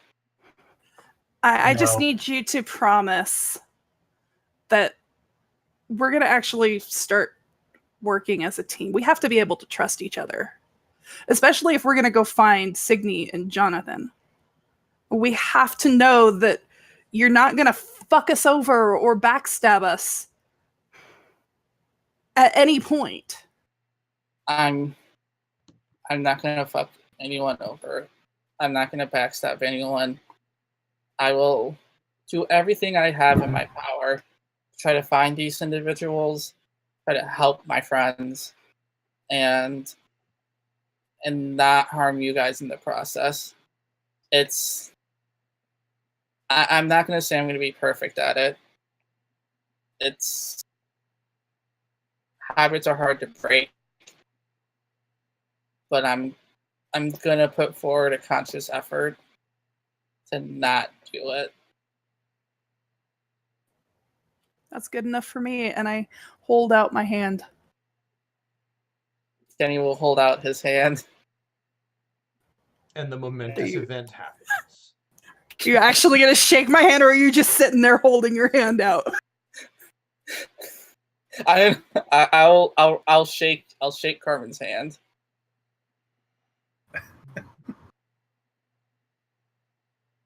All right, if we're all finished being sorry about ourselves, I think I've got a couple of leads on where we might be able to find Jonathan. And you guys start discussing that as you eat. And you spend the next, hour or so having a leisurely and eventually warmer lunch together, as the tension, the handshake seems to have broken some of the tension. And as you guys are eating, Jonas, your phone starts to ring. I'll excuse myself from the table and, Okay. and go and answer it. Hello? Jonas, is that you? Yeah, Hey, it's Max. I'm a friend of your grandpa's from the hunting lodge. Max, how you doing? Oh, I'm doing all right. But I got some information for you. Some strange stuff going on here, and I think that you might want to know about this. Some monster activity in the DC area there. Some of them Yuan-Ti snake people. Really? Really? That's fantastic news. I've actually been trying to figure out where they might be hiding. Now there's this camp out by Front Royal out in the country, a ways out Route 66 out there, and looks like it was an old welfare camp, but it's abandoned now, and we've been seeing some movement there. I know you're in the area, so I thought you might want to know. Definitely, I appreciate this, Max. I've actually got a team put together here in DC, and we'll definitely go check it out. All right, good. Keep me posted. Definitely. Do we know if we've got a bounty on these people? Maybe we can cash that in. Definitely a bounty on them. I'm sure of that. Awesome. All right. Yeah, we'll definitely take a look and see if we can figure out what's going on there. All right. Appreciate it, Max. Yep. We'll talk to you soon. Yep. Click. And that is And, where we're going to take our break. So we'll be back with you guys. Thanks so much for spending your Friday evening with us. We should be maybe 5 minutes or so, and there's a rumor that we might even have a Richard sighting after intermission. I got a text a few minutes ago. You may have seen me looking down while they were having their little chat, saying that he was on his way back from rehearsal. So it's going to be close as to whether he gets back from the end of intermission or not, but we'll see what happens. So we'll see you folks in about 5 minutes. In the meantime, grab a snack, grab a drink, hit the restroom. We'll probably do the same, and we'll see you shortly.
everybody. We made it. Dun, dun, dun. And look, Richard Red is here. Hey guys. So right before the break, we had a little Mexican feast with Carmen at the Plastered Dragon, and wherein everybody sort of reconciled with each other a bit, and we also had the big Kenny Brown interview, and then just before the break, a colleague of Jonas's grandfather's called him on the phone to tell him he had a lead on the Yuan-Ti. And that is where we left our heroes. Ooh. All right. We pick up back at the bar. So after the call ends with Jonas's contact, he'll make his way back into the room with a big old grin on his face. Okay. All right. So I imagine whatever that call was good. It was very good. That was a contact from the guild I work with. They found Yuan-Ti in the area. I think we know where Jonathan is. Nice, nice. So So are we going now? That's the thing that we need to decide. I personally would like to move as quickly as possible on this, but I do know that we've got Kenny's concert tomorrow. today, Today. Okay. Night. How I mean, how much time do we have until the concert? Kenny probably needs to be backstage in about 5 hours. yeah. To say it starts at 8, I have to be there by at least 7. So we have some time. Your manager will freak if you're not there by 5:30. I'll let All her right. freak. So we got a couple options. Option one, we go in after dark, after the concert's over. Option two, we could try and risk getting in and out, because you can't be missed from that, Kenny. I know. Gosh.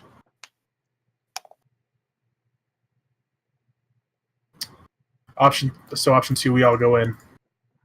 Option three, only a few of us go in, try and grab him, and get out. I don't like option 3. Especially since we don't know what exactly kind of defenses they have there. How big the place is, what's laid out. I'd honestly, 1 or 2 would probably be the safest bet. I could try to infiltrate the thing. Sneak in. Kenny, you have a spell, I think, that can make me disappeared or something. It can make you invisible, but Yeah, only for an hour. I don't think scouting would take me more than an hour. Just to get a basic idea of what there is there. So I we don't like could the know. idea of you going in alone. I agree. I can also cast invisibility on myself and one other person. But are you stealthy enough? I've done these kind of ops before, these Okay. kind of jobs, and Okay. 9 times out of 10 they do end loud. But I feel like we've got to move as quickly as we can.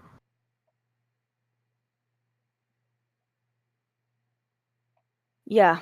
So Kenny, I'll leave this up to you. You can either stick this one out or come with us, but I will be going. I'm not leaving you guys go alone. Especially since we just kind of had this whole big old talk, and I'm trying to be nice, and also I feel like if I leave you guys alone, you'll probably end up getting kidnapped. Let's be real. And I can't just let you guys go in alone. Not after everything that's happened. I want to find Jonathan. But I Alright. really mean it when I say that we need to scout the place first. I agree with that. I'll reach out to my contacts, see if you can get any additional intel on the place, possible layouts, potential entry points, that kind of stuff. If not, we can go there as a group, and me and Jonas try to sneak in really quickly, see if we can find out some things really, really quickly, and get out and get back in with everyone. Works for me. Now, the location that he gave you for this camp is probably about an hour west of the city.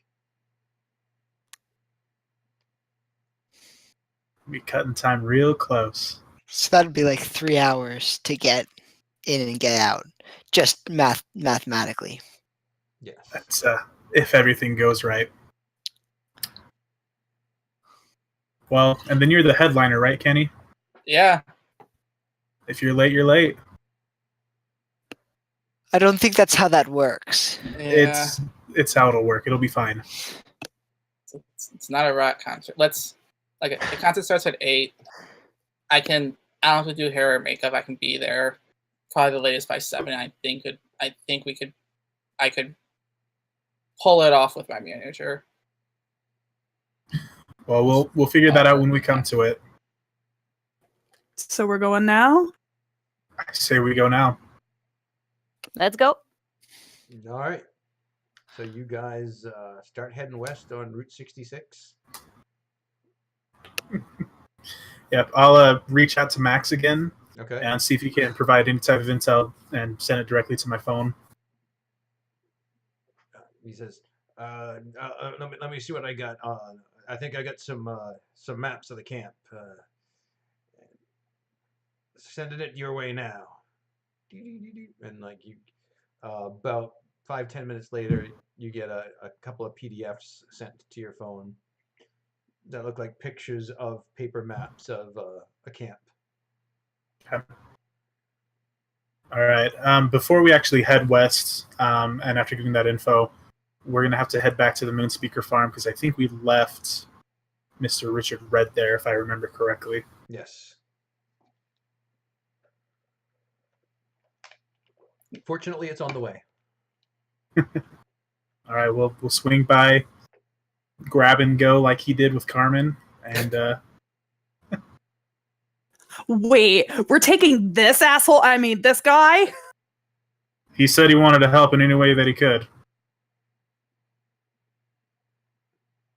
It's Richard. He's fine. You If you guys think- remember when he kidnapped me, right? We also remember when he gave you the key to escape, so All right. Carmen, it's fine. If you can forgive me, you can forgive him. I'll this be will be cool. a perfect opportunity to, if he does mess up or mess with anything, we'll just let the Yanti take care of him. Well, let's not be mean. If he messes up, is he an enemy at that point? Can I charm him at that point? Yes. Okay. All right, we'll pick up Richard and then we'll head west. Okay. And away you all go. Chugging along. All right. How close are you guys going to get to the camp before you change your tactics and approach? Probably within half a mile. Okay. As long as there isn't any noticeable guards or whatever. You don't see any guards a half mile out. So what are you doing? All right. Jonas will have pulled up all the PDFs on his phone, shared all the information, gone through different points of entry at this location. Basically, any type of info that he could find, he would have passed on to the group. Sure. So it looks like there's a road leading.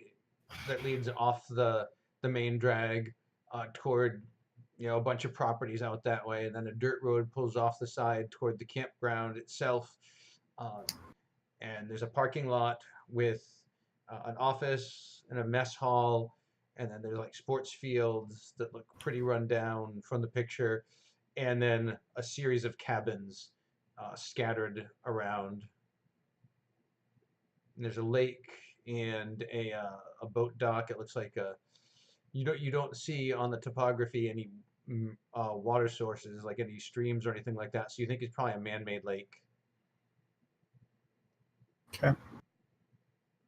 All right. So we can go building to building and search for Jonathan. Just be as quietly as possible. Is it just you and me, Sarah? I think so. For the start. Before they go, I would like to remind them both to put their phones on silent. Do that. And then Jonas is actually going to take off his armor and Okay. stow it. Okay. You know that armor takes time to put back on, right? It's actually cast off armor, and so it only takes I believe it's an action to Okay. put back on. That's good. And where is the armor going to be? In the van? It'll be in the van. Okay.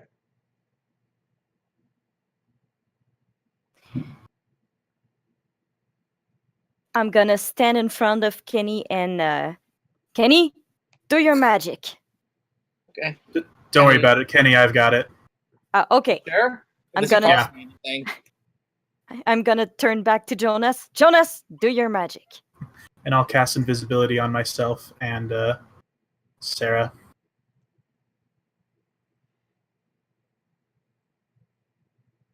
Okay. So it'd be invisibility at 3rd level, technically. All right. Okay, Sarah, you start on the the north side buildings. I'll start on the south side. Okay, so now Wait. are you pulling into the parking lot? Are you parking off-road outside the camp? Where are you parking? We had parked about a half mile back. Okay. We're gonna hoof it in. Should we come up with some sort of signal if you guys run into trouble? Yeah. Probably. I'm sure if there is trouble, you guys will be able to hear it, though. From a half mile? Probably not. Well, shouldn't they come So With- shouldn't we at least, a bit closer with us? you know, Right. Sorry. These are just things that I assume, work with a more experienced team in the past. Yeah, you're going to want to be relatively close to the encampment. Stay out of sight. Stay within the tree line. If there is trouble, count to 5, and then go forward.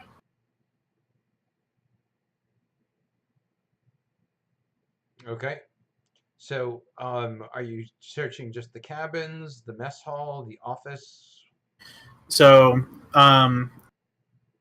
in the actual layout, Jonas would have picked the boathouse, and a couple of the cabins, and then instructed Sarah to check out the mess hall, the office itself, and then the remaining 1 or 2 cabins. Okay. Let me know what order you guys are going in for searching. Sarah, what are you going to go for first?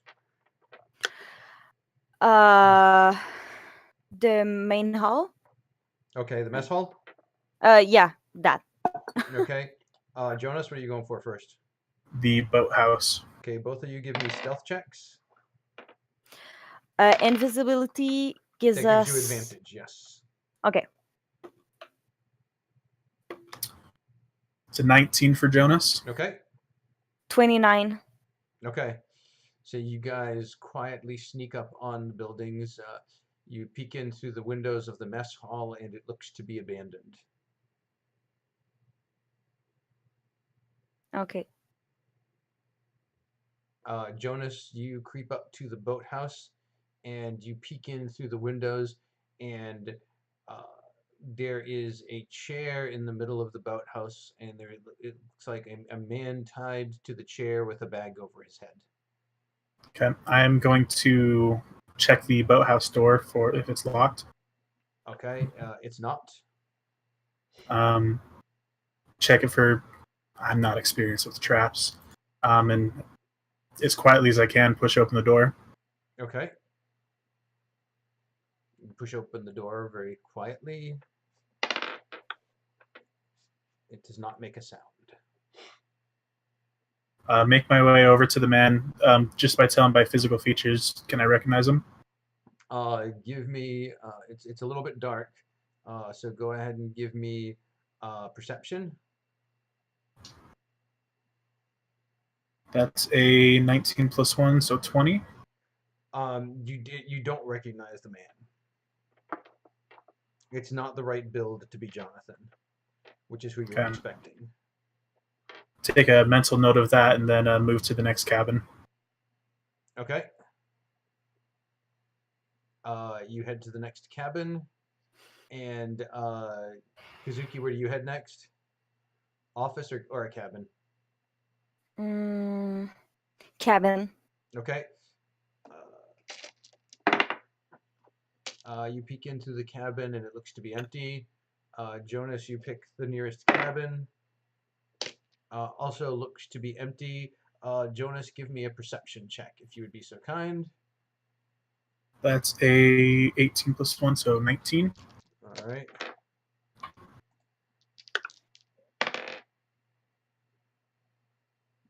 Okay. You hear a rustling behind you. Gonna freeze Okay. and face the rustling. Okay. As you turn toward the rustling, you see a dark, bipedal figure with a strange shaped head kind of skulking in the shadows behind you. Can I tell if it's spotted me or anything? Yeah, it's definitely spotted you. It's stalking you. Great. Okay.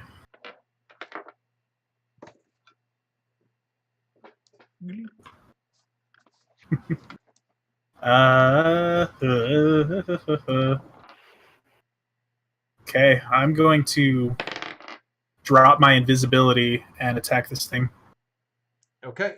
Let's get an initiative roll.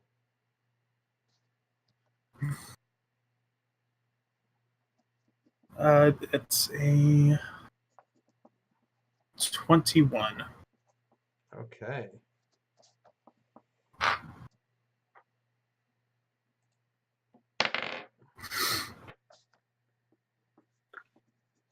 You will go first.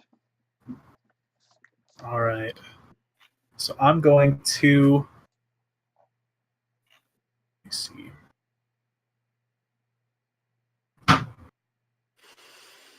I'm going to take a swing at it with my sword. Okay. It is not on fire, but then, yeah. So I'm going to take a swing at it with my sword. Okay. That is a 20 to hit. That will hit. All right. So I'm going to expend a spell slot to hit it with an Eldritch Smite. So it deals 2d6 plus 3d8.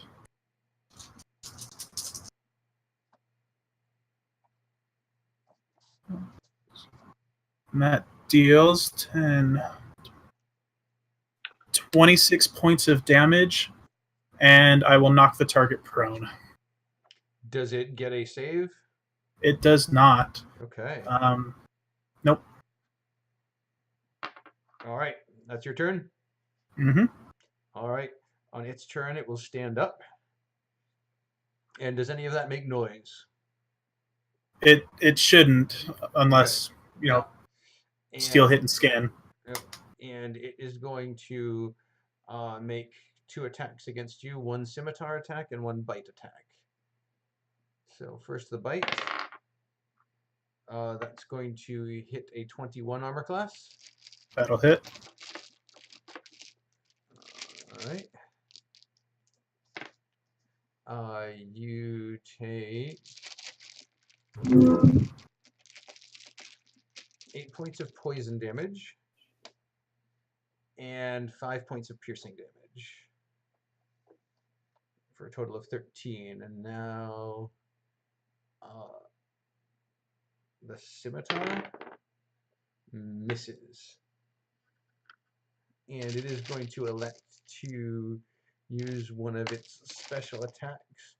And as its teeth sink into you, you feel it probing into your mind.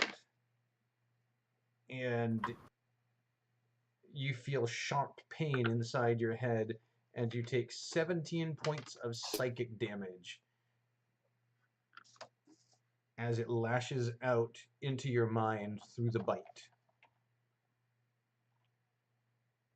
Ouch.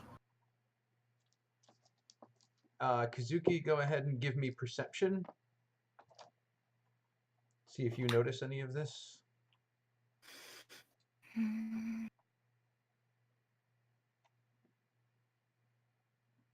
Shit.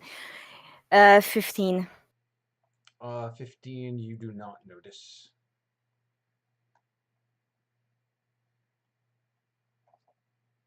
And this guy is not alone, but you did not see his friend, and his friend fires an Eldritch Blast at you, which will hit an armor class of 19.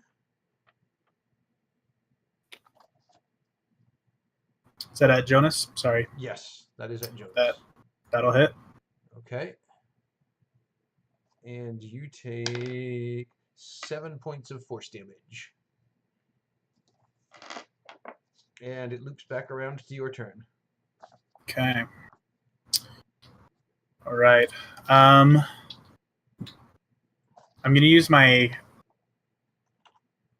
Let's see. Can I do that? I'm going to use my action to disengage Okay. and basically bolt for the tree line where I know the rest of our team is sitting at. Okay, so yeah, so now you cast invisibility on you and Sarah, correct? I did. Okay, so you took 2 hits, so you need to make 2 concentration saves. First one made it, but the second one failed. Okay, so Sarah, you are suddenly visible, which would let you know that Jonas probably lost concentration for some reason. Okay. First I'm gonna try to stealth into the shadow. Okay, well, first give me initiative so I can figure out where in the initiative order you fit.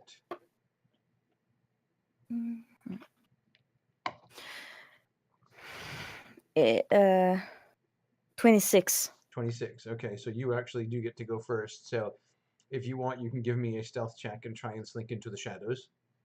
So now I don't have advantage. You do not have advantage. You are not invisible. That's good. 26. Okay. So, And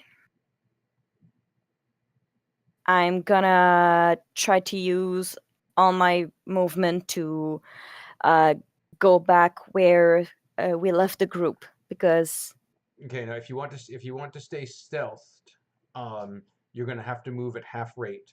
Yeah. Otherwise, you become visible. Yeah. All right. So you stealth, and you move half speed back toward the group. You, on the other hand, Jonas, are basically just, you can't do a dash because you had to use your no, because you can bonus action dash, right? You used your action to disengage. Can I use a bonus action to dash? I think that's only a rogue Oh, is it option. only rogue that can do that? Okay, yeah, then I Oh, believe so. but I can do that, right? yeah, it would still be a half move again, so it would be effectively a full move. But Okay, so I will do that to try and go although, back you to know, the group.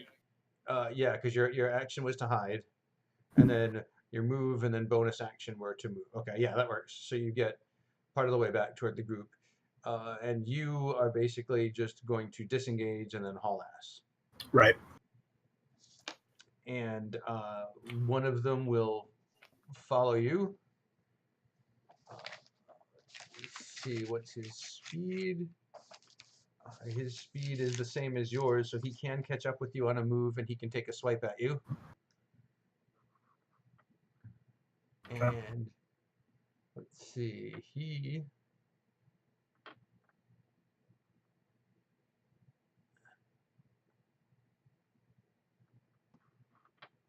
will try to bite you. Does an 18 hit? It does. All right. For 4 points of piercing and 2 points of poison. And then he also is going to swing his scimitar at you, and that is going to miss. Whew. And his friend is going to try to witch bolt you, but misses with the witch bolt. All right, that loops us back around. The rest of you, or you other three, go ahead and give me perception at disadvantage because they're still a little distance away, but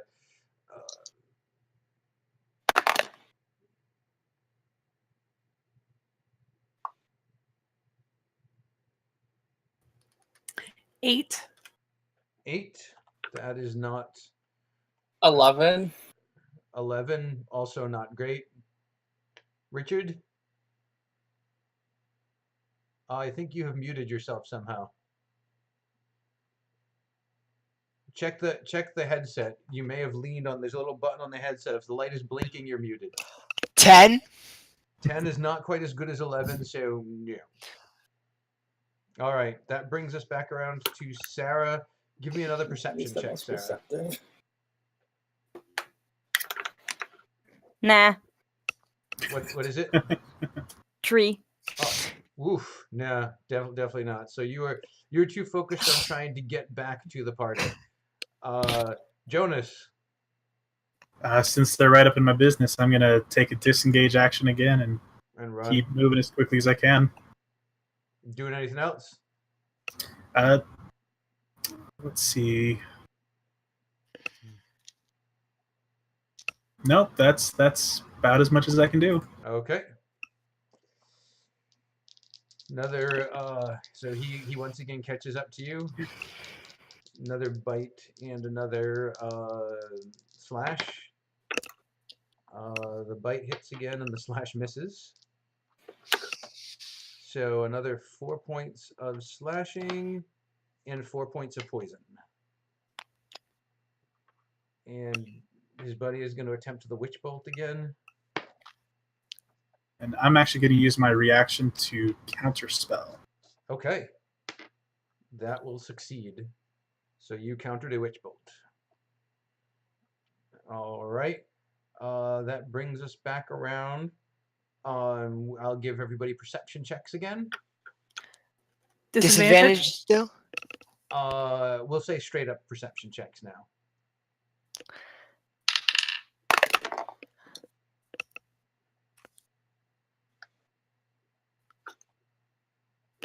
$15. 15. Carmen now. 16? Okay, Kenny, you and Richard hear what sounds like running coming from a little ways off into the distance. Kenny, do you hear that? I do. Count to 5 and then go. Okay. 1, 2. Wait, what's going on? We're We're in going. trouble. We're going. What? Okay, the three of you give me initiative rolls.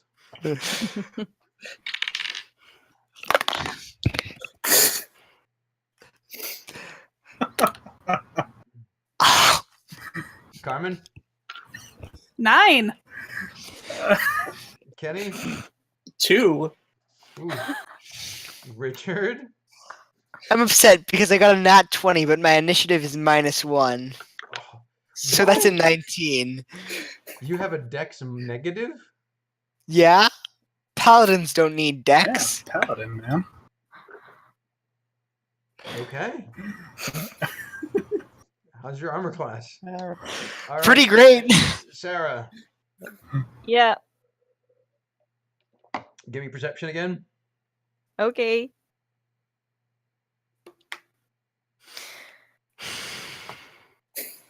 What do you get? That's a 4. A 4. You are still really focused on rejoining the party, but as you finish, you're like moving from tree to tree, being really super stealthy. You see Richard and Kenny and Carmen running in your direction. They don't see you, but they're definitely running toward where you are. Jonas, Right. About how far am I from where I assume the rest of my party is? you can actually see in the distance the gang moving in your direction. All right. So since that's the case, I'm going to turn around, use my bonus action to ignite my flame blade, Okay. and take 2 swings at the guy who I've previously hit. Okay. First one is a 20 to hit, Definitely hits. and the second is a nat 20. No, there you go. Sweet. So first deals 6 points of slashing damage and 7 points of fire. Okay. And the second hit, ooh, good roll, is 16 points of slashing and 20 points of fire. Ooh.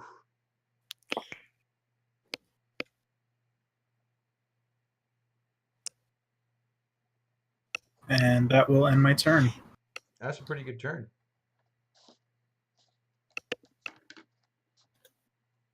So since you had moved, disengaged and moved away from him, that means you had to move up to him to do that, right? Right. Okay. Just checking. In the hopes that my party will be able to get to me. Yes. And he is going to, and you know, now that your flame blade is lit up, you can see that he looks, he looks bipedal, but he has like kind of leathery black skin and a giant flat snake head. And he is going to bite you and slash at you with a scimitar again. This time the bite misses, but the scimitar hits. For 7 points of slashing damage. All right. Jonas is very, he looks like he's about to drop. And let's see. His friend is going to attempt an Eldritch Blast again. And you also have a better look at her. She has a long green snake body and the torso of a woman with her hair kind of in dreadlocks. And she 19, does that hit? That'll hit. Okay. She does 9 points of force damage with her Eldritch Blast. And Jonas falls unconscious. And Jonas drops to the ground in front of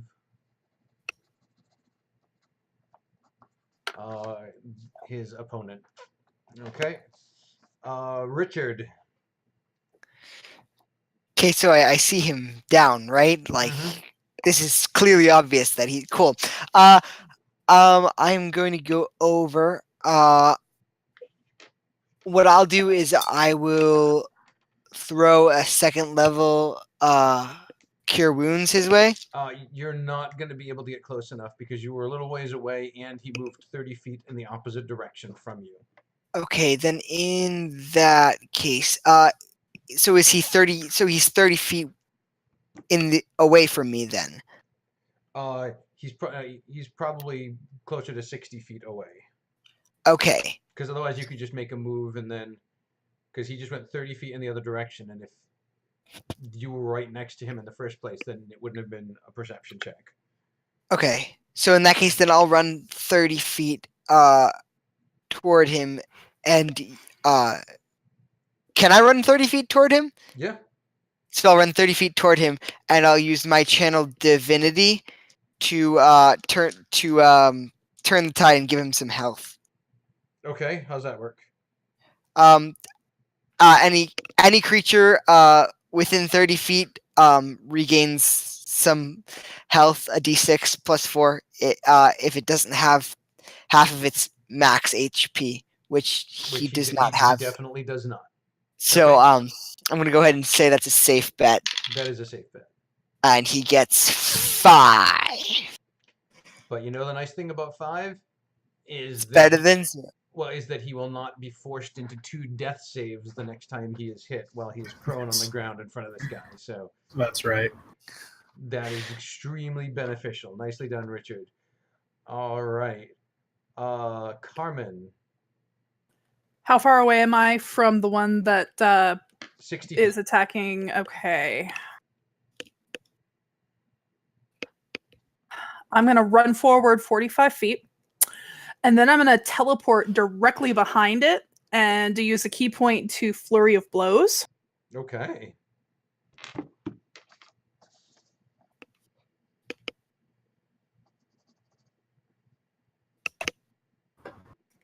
I also get to add force damage equal to half of my monk level to one of my hits. Yep. First hit is 24, and I'm going to attach the force damage to that one. Okay. And the second one is 23. No, you hit twice.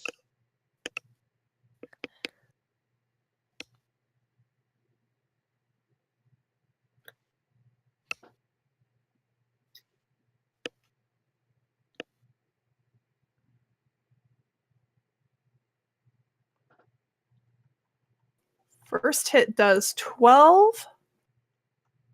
Second hit does 9. Ooh. And then I'm going to attack again because that was my bonus action. Okay.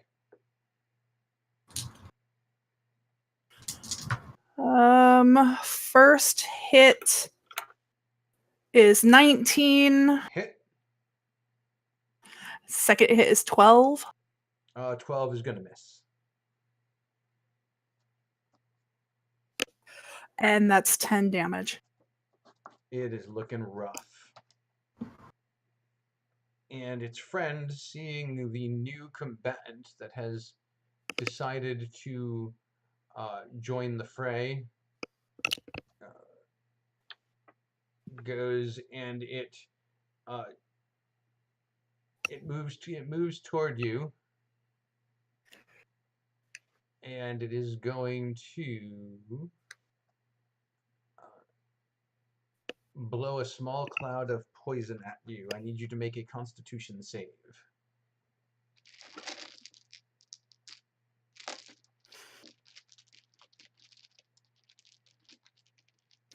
Nine. Nope, a 9 is not going to do it. Carmen takes 14 points of poison damage.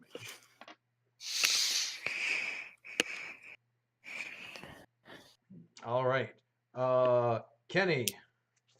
All right. Kenny's gonna move up 30 feet, Okay.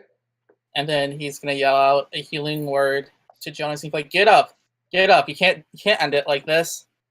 Okay. And he's gonna heal. He's gonna do it at 2nd level, Okay. and heal Jonas for 9 hit points. Okay. And then, as his action, whatever enemy is closest to Jonas, he's gonna viciously mock it Okay. and tell him, what do these enemies look like? This one looks like a snake-headed man with black leathery skin. You know, you never went to. I bet you never got a prom date, you loser. That's what he's gonna tell him. Okay. So I need a wisdom saving throw, please. He does not make his wisdom saving throw. That hurt, man. That He's gonna hurt. take 7 points of psychic damage. And It has disadvantage on its next attack. it actually doesn't, because it hisses, clutches its head, and falls over. Yes. That's Death right. by You- prom you- mocking. You Yeah. mocked it to death. I mean, granted, Kenny and Carmen did most of the damage, but the last 5 points were all yours. So, Stealing all of our thunder. all right, that brings us around to Sarah. And Sarah, at this point, there's enough commotion. You can kind of see that while you've been trying to sneak away, that there's a battle that's been kind of moving in your direction from the other side. Okay, so I saw the first one that was attacking Jonas down. Yes. Do I see the woman? Yes. Is she within range for me to crossbow her?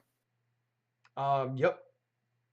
Okay, so I'm gonna do that, but I'm stealthy, so I'm gonna use my well, she doesn't see me, so I'm gonna use my I forgot. Sneak attack. Yeah, that's it. And you get advantage on a surprise attack. So, Okay. because you're effectively attacking from concealment, it will reveal you, but you get basically you get advantage on the first one. So 23. That will hit. Okay.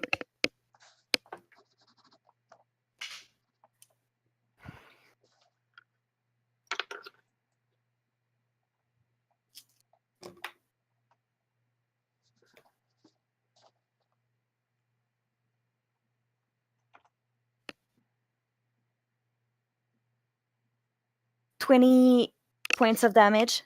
Okay. And I'm gonna, because I'm not stealth anymore, I'm gonna run 30 feet up. Okay.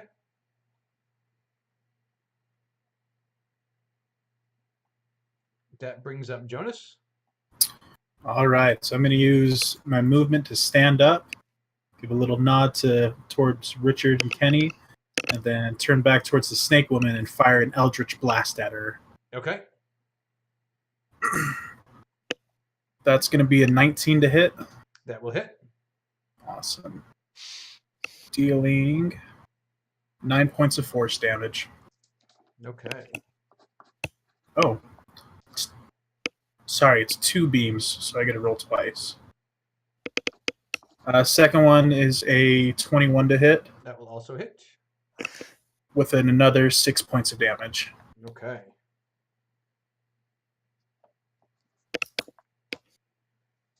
All right. You are still closest, so she is going to slither over to. Oh, sorry, it's not her turn. It was the one who died's turn. So, Richard, you're up.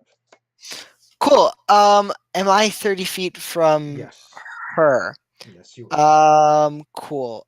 In that case, I'm gonna run over to her and try and hit her with a sword. Okay. And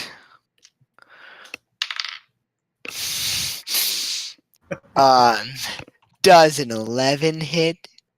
It does not. All right, I'll do I get one more attack. You do get So one more attack. Yeah. let's see how that one does. Does a 16 hit? That does hit. Hey! So so I will do some damage with that.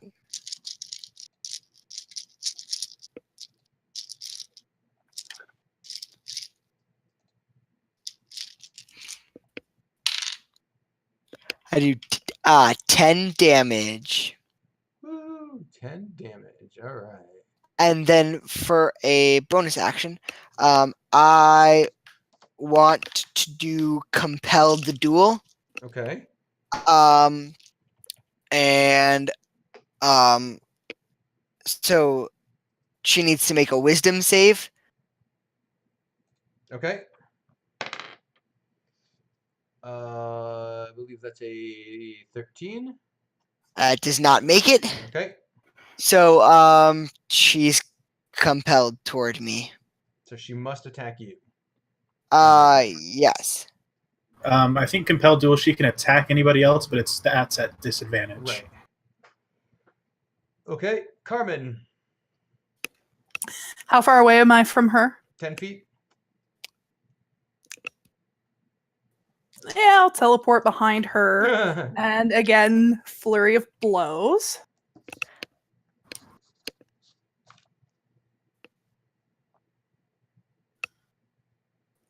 First hit is a 9. Nope. Second hit is a 20. Yes.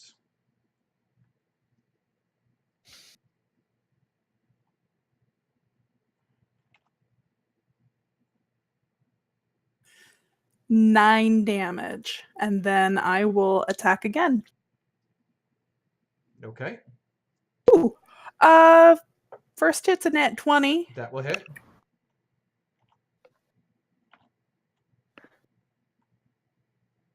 And then second hit is a 23.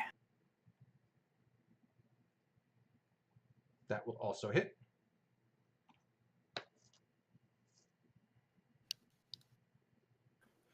First hit is a 13. Second hit is a 9. Okay. And now it's her turn. She is going to try to take a bite out of Josh or out of Richard. Does an 18 hit? Nope. Okay.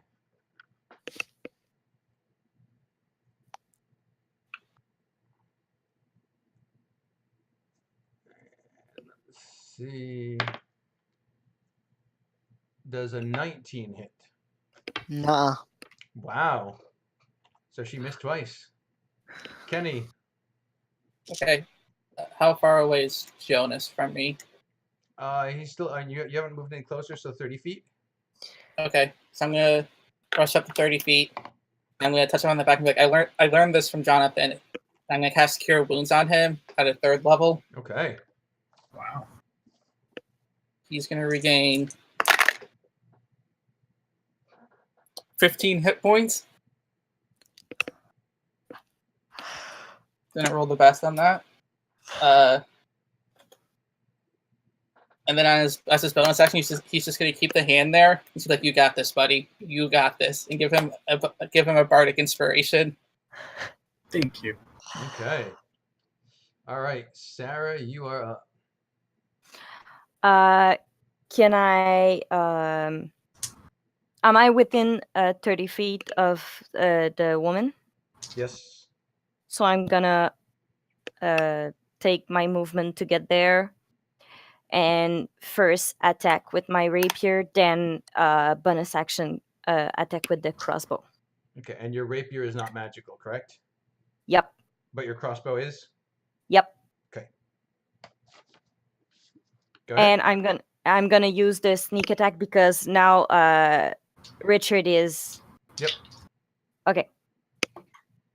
So first attack is 26. Hit. And the second attack is 23. Hit. All right, so 9 for the first one. That's the scimitar. I mean the rapier. Yeah, the rapier. Okay. And then with the and crossbow, I'm gonna use my sneak attack. So. Mhm.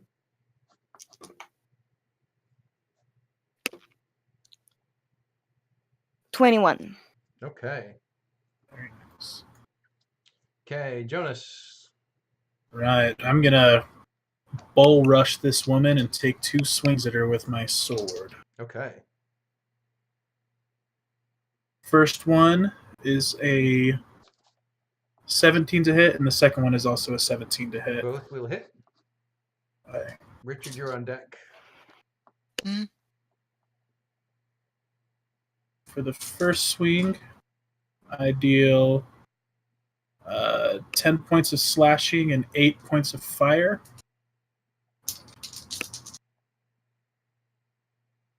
And for the second hit,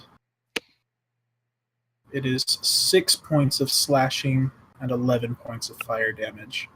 Okay. Richard, you're up.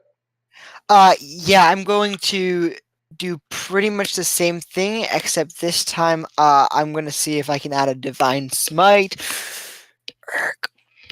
Add a divine smite to it. Okay. So I don't think that'll hit. That's a 15. A 15 hits. Oh, it does? Cool. And I will add a divine smite to that.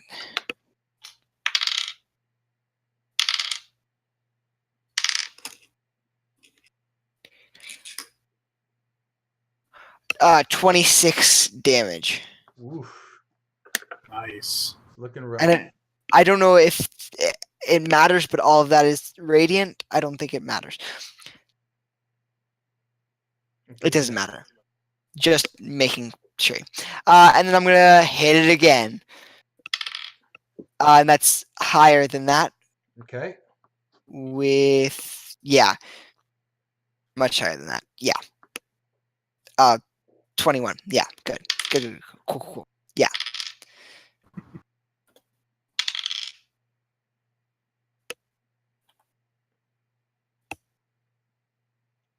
And that does Math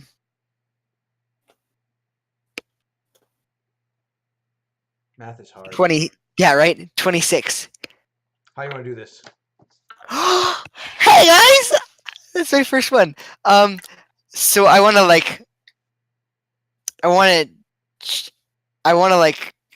go at her, and I want to stab her, and then like right through the chest, and then kick her off of the sword. Okay. That Richard goes over, sword goes straight through, and then he just puts his boot on her abdomen and kicks and pulls back, and she just slumps backward dead on the ground. Nicely done, Richard. And we are out of combat. Thanks. Thanks, guys. You saved my butt back there. I'm gonna run over and grab Jonas and say, "What happened?" One of them jumped on me as I was searching one of the cabins. Then another one showed up out of nowhere and started firing magic at me, and ran back here as quick as I could. Did you find Jonathan? I didn't find Jonathan, but I did find somebody in the boathouse. Who? No idea. Stuck to mission. Kept looking for Jonathan. Sarah? It So- was. Oh, sorry. I saw nothing, but because I guess you dropped the spell or something. I lost the invisibility, so I just ran back here. That's on me. It happens when you get hit. Spells are hard to concentrate on when you're trying not to die. No, that's all right. That's not. I didn't mean that as a to be mean, you know. It's okay. Speaking of which, is everyone okay? Jonas, are you I'm, healing up enough? I'm a little beat up, but I should be okay to continue forward. We got to find Jonathan quickly. I'll go over quick and just use lay on hands. 20 points. And Jonas is feeling really, really good. Not 100%, but he's feeling real good. I think we should go in there and do what we can do. They Doesn't sound know like- we're here. Right. Yeah. Doesn't sound like stealth's an option anymore. Of the cabins and everything, how many are left to search? 6. So 6 cabins and then the office? Yep. Okay. Jonas, you're not wearing armor right now, are you? I'm not, but it's back in the van. We just need to keep going. Yeah, this will be fine. And he'll pull out his guitar, and he'll strum a little bit, and he casts Spark Skin on Jonas. So now you have an AC of 16 for the next hour. Thanks, Kenny. Appreciate it. Listen, I'm trying this whole teamwork thing. Normally I save this for myself. So what do you guys It's do? At the mention of going forward, Carmen's just gonna run Where? towards the camp. Well, I mean, you're in the middle of the camp. Oh, we're in the middle of it. Okay. Then I'm gonna run towards what's the closest building? Oh, there's a cabin not too far. I'll go look at the cabin. Okay. You peek in there and it is empty. Can I go to a different cabin? Yes. Cool. I go to a different cabin. Okay. Also empty. Same for me. I'm gonna go to a different cabin than the one I already searched. Okay. Empty. Don't you think we should probably go talk to the guy who's already tied up? He might know more about what's going on here than we do. We got to make sure all these buildings are empty first. I agree with Carmen on that one. Kenny, come with me. We'll go head up to the office. Okay. I'll follow along. Okay. Be careful. The office is empty.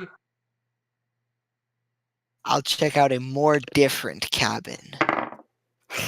That one is also empty. Okay. How many buildings do we have left that we have not yet checked? 2. Are they both cabins? Yes.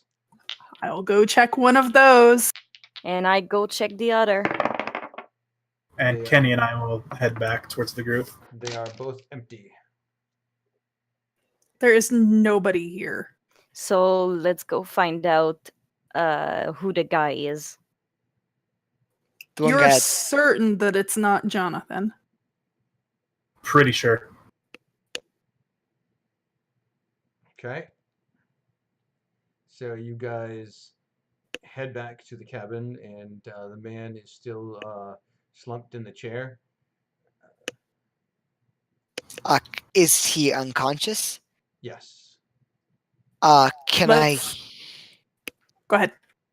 Can I go ahead and just lay on hands like 5? You can. I'd like to certainly- I'd like to suggest taking the hood off of him first. Yeah. Okay. Cool. I'll do that. I'll take off the hood first and lay on hands. Make sure we'll probably want to make sure that he's not hostile before we untie him. Might be a good idea. I mean, then again, I'm used to a different setting than you guys are. I mean, that's just Okay. So Once- what's the order of operations, and who's standing where? Jonas removes hood. Okay. I'll heal Where, right after. where is everybody else in relation to the body when Jonas is moving the hood? I'll be in front of him. I want to Okay. see who this is. I'll I'm be by gonna, the door. yeah, me too. Just making sure nobody is going to enter. Okay. So you're being lookout, but you're standing in the doorway, and you're in Kenny. You're in the doorway looking in. Yes. Okay, and Richard, you've got your hand on the guy's back, ready to do a lay on hands. Carmen is standing in front watching, and Jonas is pulling off the hood. And you pull off the hood, and it's an older man with a mustache and a beard and curly hair. He's wearing a flannel shirt and jeans, and he looks a little bit beat up.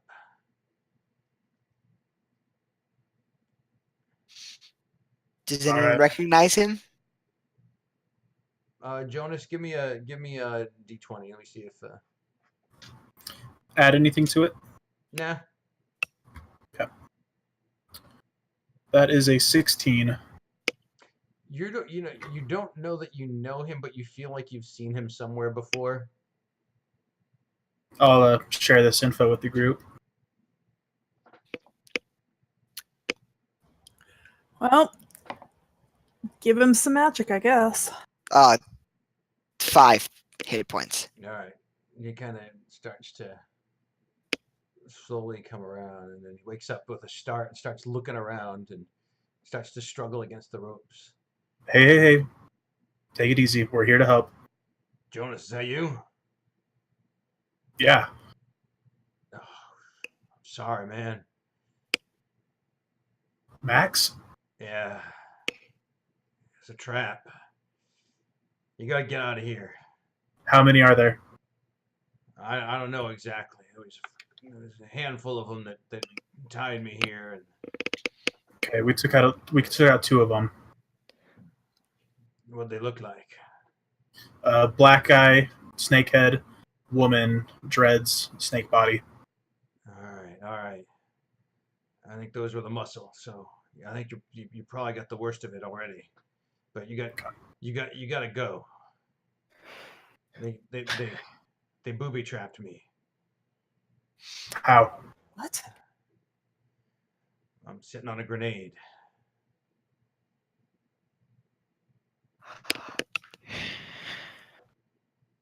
Okay. Me and your grandpa, we was staking out a Yanti operation, and they got the drop on us. I don't know where he is. They got Grandpa. I think so. And then they used my phone and they made me call you. Yeah, figured that out. Have you seen our friend? You have to be more specific. But I ain't really seen anyone, so I guess not. Goes by the name Jonathan Moonspeaker, Native American heritage. I feel like I heard him talking about someone like that. Said they'd nabbed a big prize. The boss was going to be real happy with him. Boss. Do you guys know who they're working for? They're their own thing. They're their own organization. Okay. But I know that they've been supporting the Drow. Yeah, we've got issues with the Drow, but we got to figure out how to get you out of here first. Do you know how big this blast is going to be? It's supposed to take out anybody inside the cabin. Well, I'm good with traps usually to disable them, so I could try. Or I can teleport you out, me and you out, but just us. Everyone else would already have to be out of the cabin. I mean, live explosions are nothing to mess with, Sarah. If one false move, Yeah. that's it. I feel like with magic, it might be a safer option. I Yeah. can get us 500 feet away in seconds. Jonas, grab my phone out of my pocket just in case. All right. And Jonas reaches in, grabs Max's phone. I think we all. Yeah, I'm gonna leave the cabin while they figure this out. Okay. I think we're all gonna go just a safe distance. You got this, Kenny? Yeah, just you want to untie him first? Sure. Jonas will pull out basically a camp knife and cut kinda the rope. Cut through the ropes. Yep. You notice that Max just stays real still. All right. All right, I'm gonna appear see you in a minute. Yeah, I'm gonna appear 500 feet away, out of this cabin, towards the center of camp. All right. So you put your hand on Max's shoulder. You say Yep. you say the magic words, and The dimension door out. like seconds later, Kenny appears behind you guys and in the middle of the camp, and then a couple seconds after that, the cabin explodes, shrapnel flying outward, and just burning in the center. That might be a good time to run. I agree. Yeah. Definitely. Jonas will basically hoist Max over his shoulder, Okay. fireman style, and start heading out. Okay. I dump some healing into him first. Sure. All right, I'm gonna dump a 3rd level cure wounds into him. That's much better. 21 hit points. He's looking a lot better. Good enough to walk on his own. Yeah. Okay. And you guys kind of leg it for the van. Yep. We'll come back here to finish this one. And you get in the van and you start driving away. Where are you headed? Concert? I think Plaster Dragon first Okay. to drop off Max. Safe haven kind of a deal. How Maybe much take time? what time is it? I mean, you guys weren't there for that long, so you still got plenty of time for Kenny to even make it for his call time. Cool. I say we take a short rest if possible at the Plaster Dragon. Yeah, definitely, because some of us are a little bloodied. May not want to show up to a concert with blood on us. Okay. So you guys make it to the Plastered Dragon. Meanwhile, Max has asked for his phone back, I'll definitely hand it back. and he's like, he looks like he's fiddling with his phone. What's going on, Max?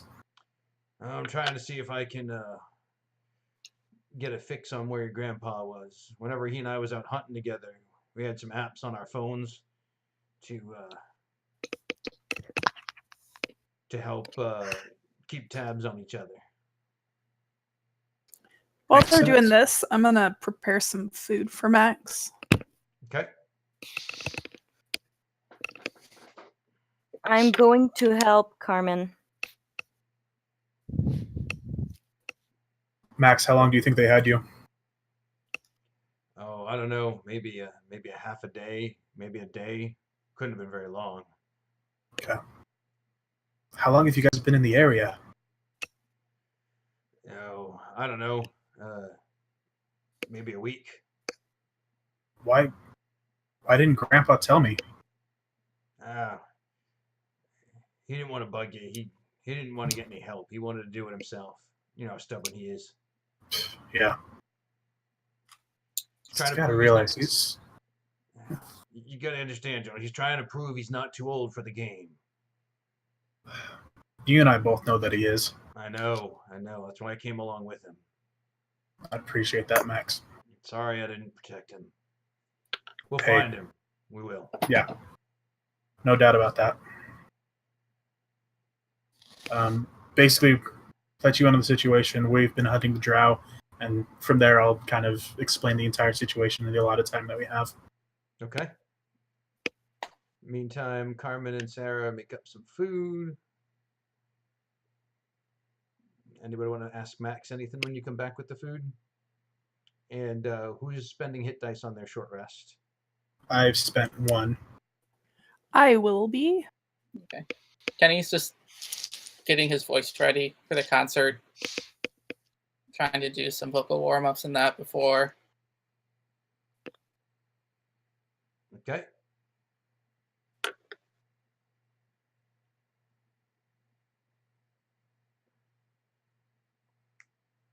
Now,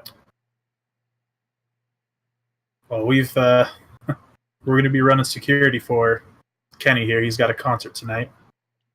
I'm going to hang here if you don't mind, and I'll see what I can find out about your grandpa.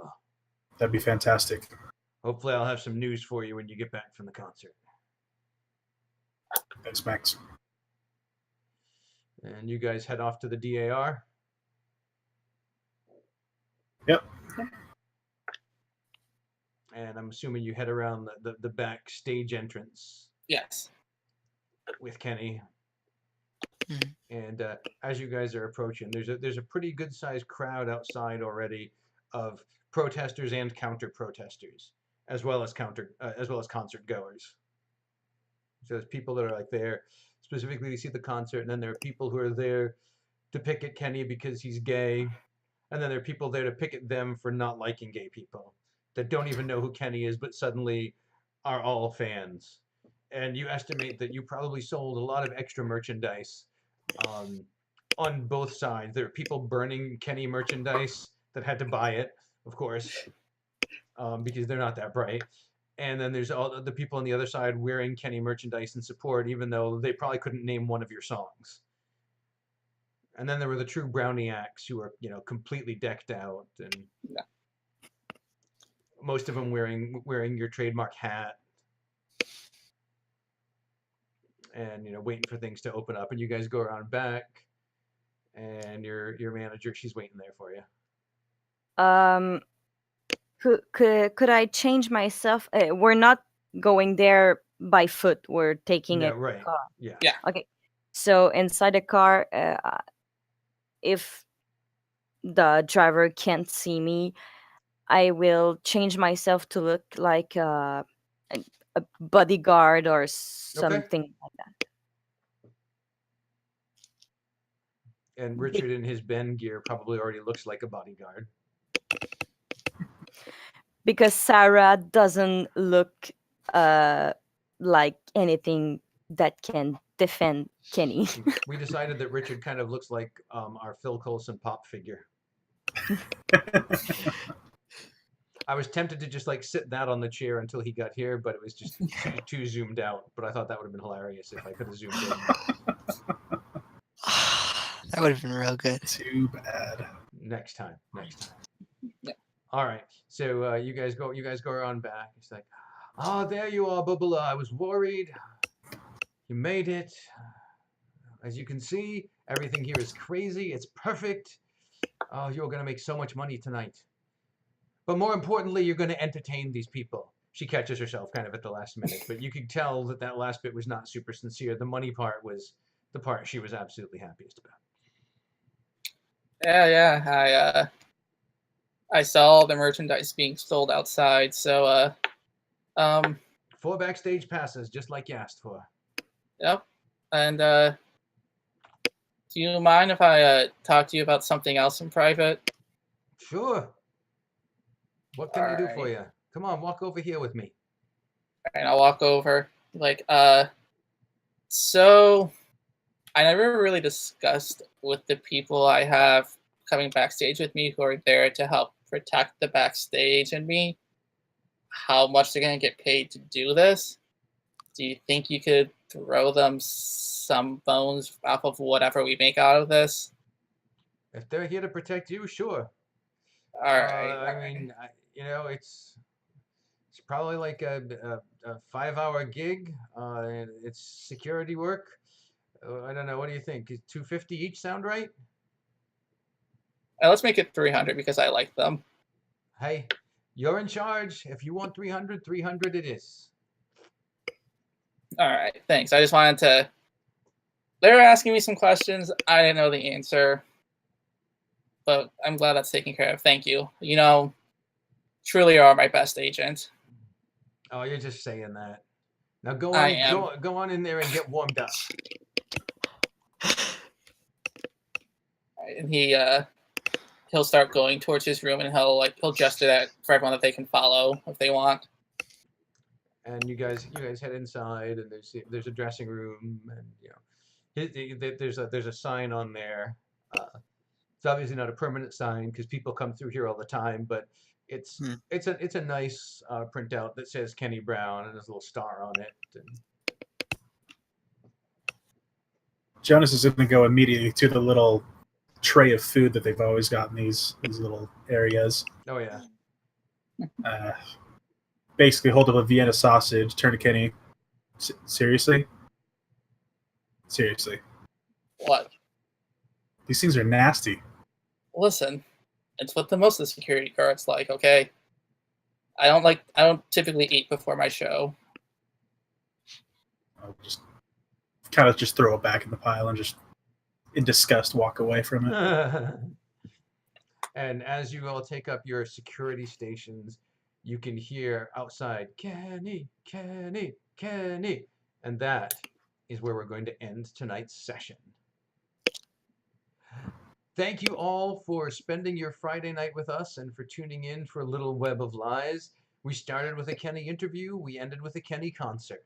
And in the middle, we had snake people, and Mexican food. Snake people and Mexican food. I feel like we should rename the episode from Capital Beat to Snake People and Mexican Food. I don't know what you guys think. But I'm sure we'll come up with a good name for the episode. Thank you all again for tuning in. Remember tomorrow, Drunken Dread. Sunday, there might be a pop-up stream, which may or may not feature Trevor gyrating. And Monday, Chosen Family, Tuesday, something wicked. So keep tuning in, keep supporting our shows, and have yourself a great weekend. We'll see you in the voice chat. Peace out.